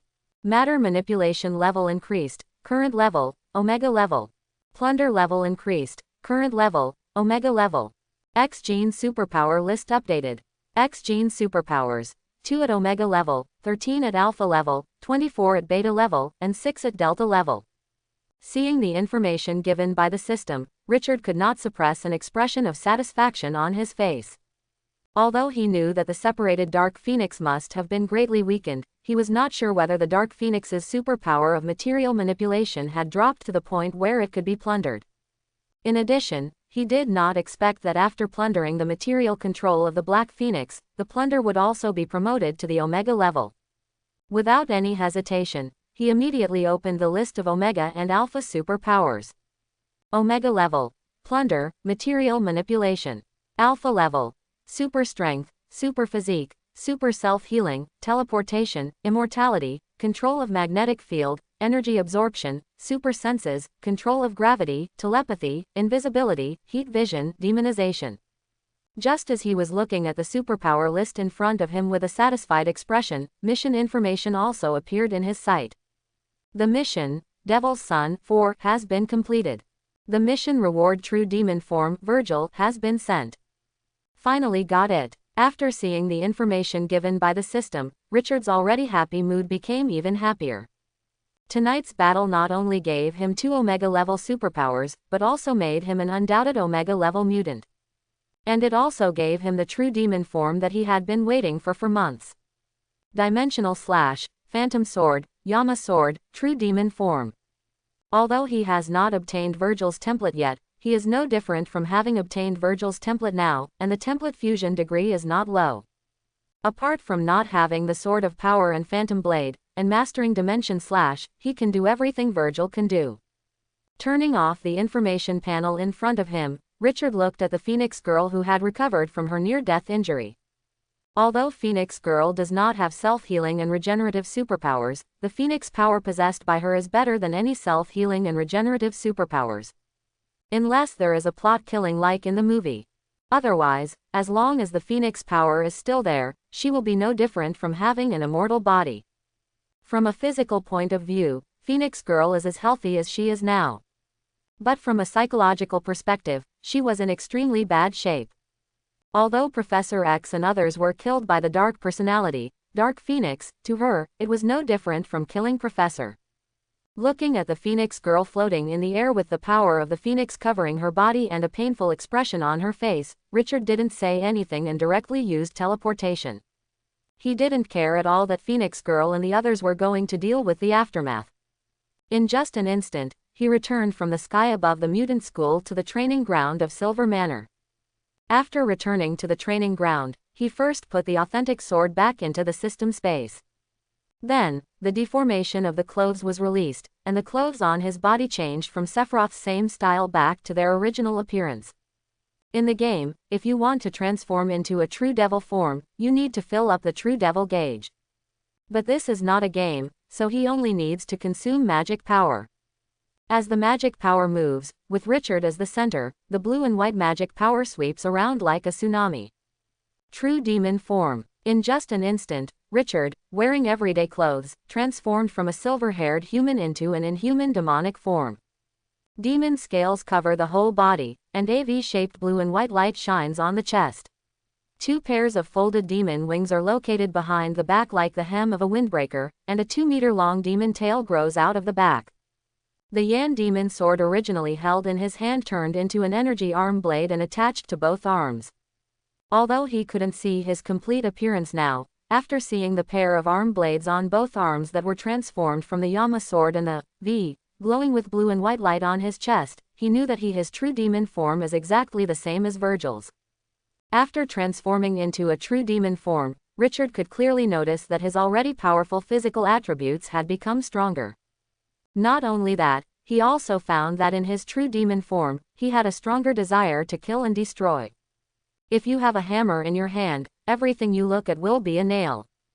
Just when he was thinking about whether to find a few criminals outside to vent his inner desire for killing and destruction, a circular portal shining with golden sparks appeared 5 or 6 meters in front of him. After seeing this circular portal, a name immediately flashed in Richard's mind. The Ancient One, Supreme Mage. Although he has not met the Ancient One yet, he is very sure that the Ancient One is still the Supreme Mage. As for the reason, it's simple.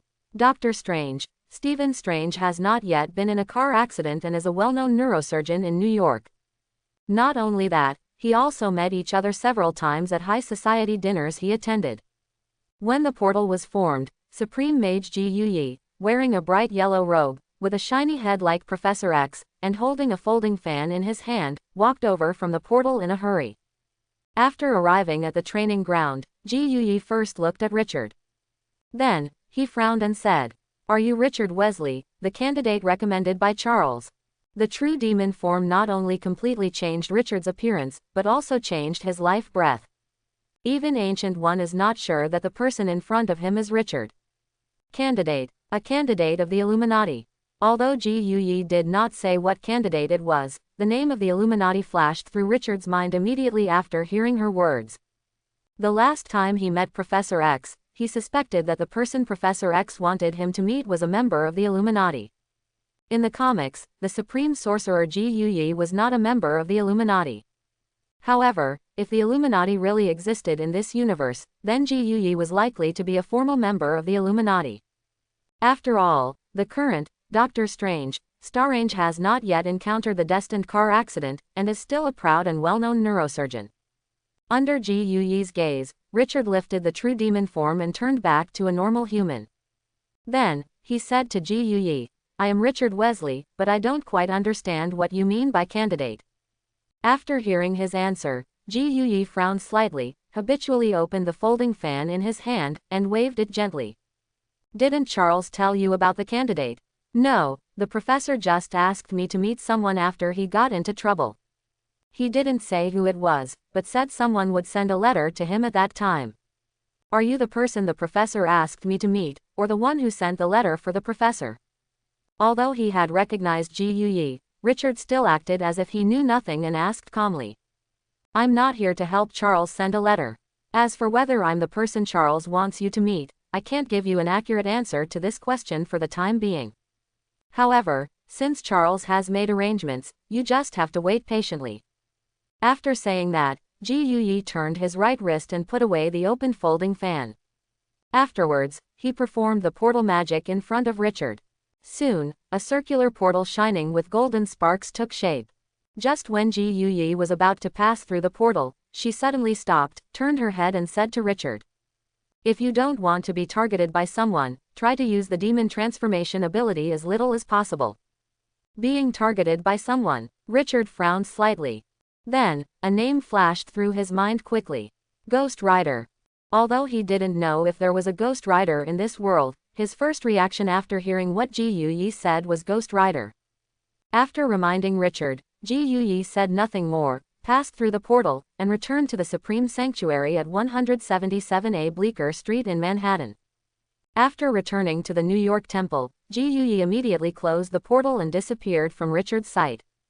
Although Ji Yuyi appeared very suddenly and did not reveal much useful information, there was one thing Richard could be sure of now, that is, Ji Yuyi had no ill will towards him now. Otherwise, Ji Yuyi would not have specifically reminded him to use the true demon form less. After watching Ji Yuyi leave, Richard put the Yama sword in his hand back into the system space. Then, he performed teleportation to leave the training ground and return to the bedroom. Seeing him coming back, the White Queen, who was lying on the bed in a white nightgown with a lazy expression on her face, immediately stood up and came to him, and asked softly, what happened in the mutant school? Drive Jean Grey lost control and killed Charles and some students.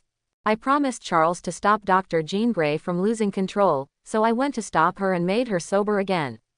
Richard answered calmly. Although his tone and expression were very calm, after hearing his answer, the White Queen's face immediately showed a shocked expression. Although she had never been to the mutant school and had little contact with Professor X, she still admired Professor X. Not only her, Black King Xiao also admired Professor X, and said in front of her more than once that he wanted to recruit Professor X into the Hellfire Club. Of course, Professor X would definitely not accept Black King Xiao's solicitation. Not to mention joining the Hellfire Club, Professor X did not let the X-Men deal with the Hellfire Club, which was already a great face for Black King Xiao. After calming down, the White Queen frowned and said, if Charles dies, without his deterrence, the authorities and the Mutant Affairs Department will soon take action against the X-Men and the Mutant School. As far as I know, the authorities have long had the idea of completely incorporating them. If they can't be incorporated, they don't mind completely eradicating the X-Men and the Mutant School, further weakening the cohesion of the mutants. Hearing the White Queen's words, Richard said slowly, this has nothing to do with us. If Jean Grey and the others can't stop the authorities and protect the Mutant School, then it's better for them to disband the Mutant School as soon as possible. Will you help them? The White Queen continued to ask. No, stopping Jean Grey from getting out of control is enough to repay their favor of taking care of and guiding Clarice. Unless they can give me something or a reward that interests me. Otherwise, I can't think of any reason for me to continue to help them. Richard said slowly. Although Professor X didn't reveal too much to him, he always felt that Professor X wouldn't die so easily. For example, before death, one's consciousness is transferred to a body that has been prepared in advance, with normal organs and nervous system, but without consciousness. Although this is not in line with Professor X's usual style, in the face of death and survival, everything is possible. What if Clarice begged you? The White Queen raised her eyebrows and said with a smile. Then we'll talk about it then. Richard replied. Noon the next day, The living room on the first floor of the manor. Natasha, Banner, and Hawkeye were sitting on the sofa in the living room, looking at Richard with different expressions. The Department of Mutant Affairs and the White House are aware of the fact that Jean Grey lost control last night, resulting in the death of Charles and some students. Natasha spoke. Then what? Richard took the black tea that the maid had just brewed and took a sip. After discussion, they decided to capture Jean Grey to prevent her from causing greater casualties. Natasha said with a frown. Whether they want to capture Dr. Jean Grey or not is their business. What I'm more curious about now is what purpose S.H.I.E.L.D. has in sending the three of you to my place. Richard asked Natasha. Although he could also directly use telepathy to read their memories, he had no intention of doing so. If you constantly use telepathy to spy on other people's memories, not to mention that it is rude and will make him feel like a voyeur. The Department of Mutant Affairs hopes that S.H.I.E.L.D. can help capture Dr. Jean Grey.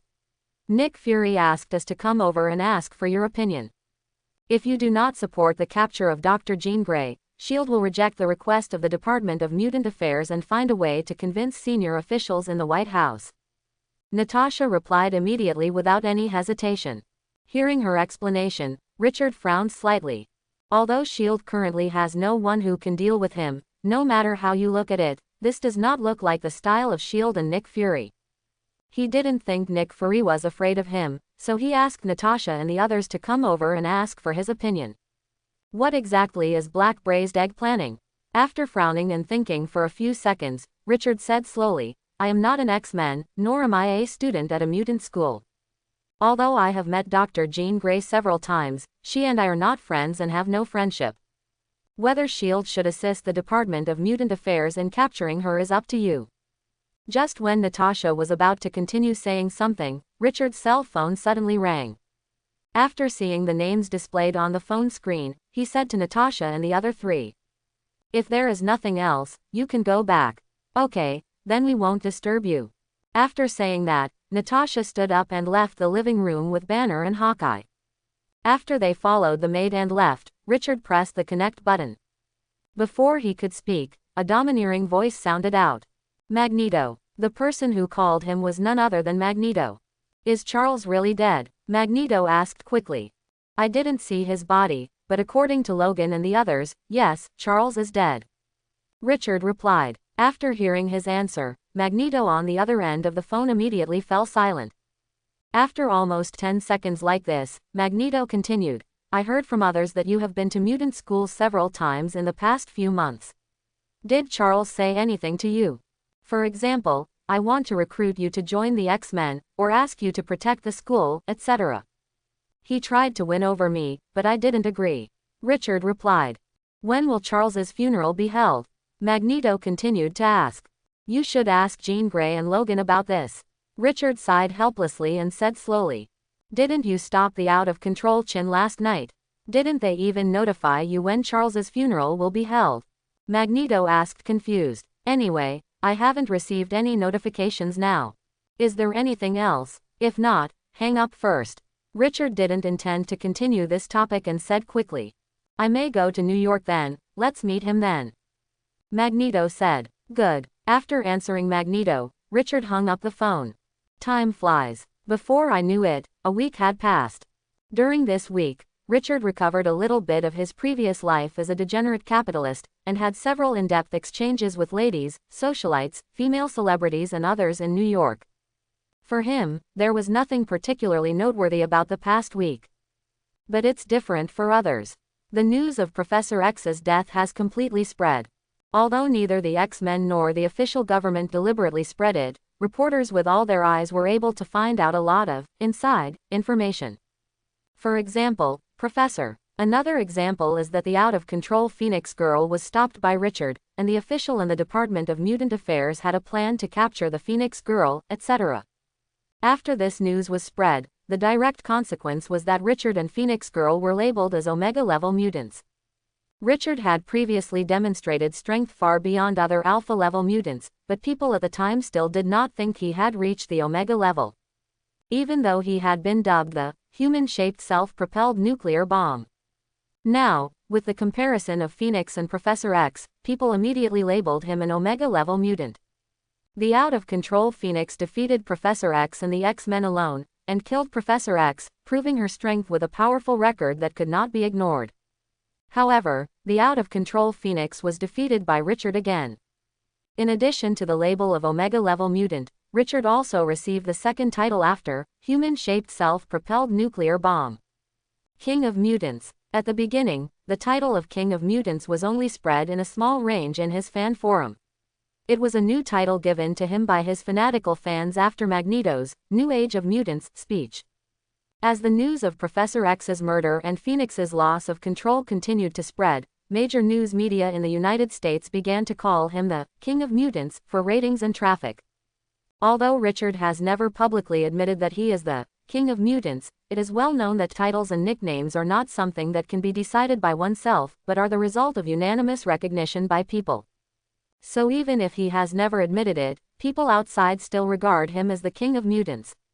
Mutant School. A black Rolls-Royce came to the square in front of the main building of the school. As the door opened, Richard in a black suit and Clarice in a black dress walked down from the back seat of the Rolls-Royce. As soon as they got out of the car, or more accurately, as soon as Richard got out of the car, they attracted a lot of attention. Today is the day of Professor X's funeral. The Mutant School, which is usually not open to the public, welcomed many guests to attend the funeral today. These included students who had graduated, friends of Professor X, mutants who had been helped by Professor X or the X-Men, official representatives, civilian representatives, leaders of other mutant organizations, and so on. Although the official and the Mutant Affairs Department were already preparing a plan to capture Phoenix, the official still sent representatives to attend Professor X's funeral. Richard ignored the gazes of others and walked towards the garden behind the main building of the school with Clarice. On the third day after Professor X's death, he received a call from Wolverine, who invited him and Clarice to attend the funeral on behalf of the X-Men. Although he and Professor X did not have a deep personal relationship, he finally agreed to attend the funeral. In any case, Professor X was an old man worthy of respect. In addition, even if he did not agree to attend, Clarice would definitely come alone. On the way to the garden, people kept nodding at him. Richard did not know these people, but out of courtesy, he nodded slightly in response to them. Not long after, he and Clarice arrived at the garden. After a week of renovation, both the school's main building and the garden have been restored to their original appearance. A lot of people have gathered in the huge garden. In front of Professor X's tombstone, there is a pile of white flowers.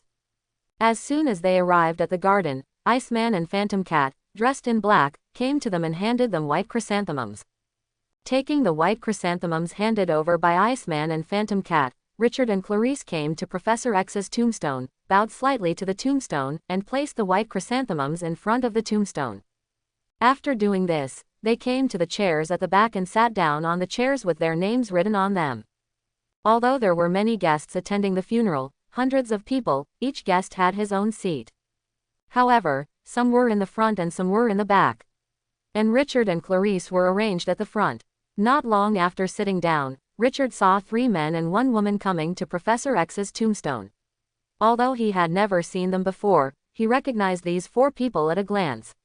It's hard not to recognize them, because these 3 men and 1 woman are none other than the Fantastic Four. I hope everyone will support it and subscribe more.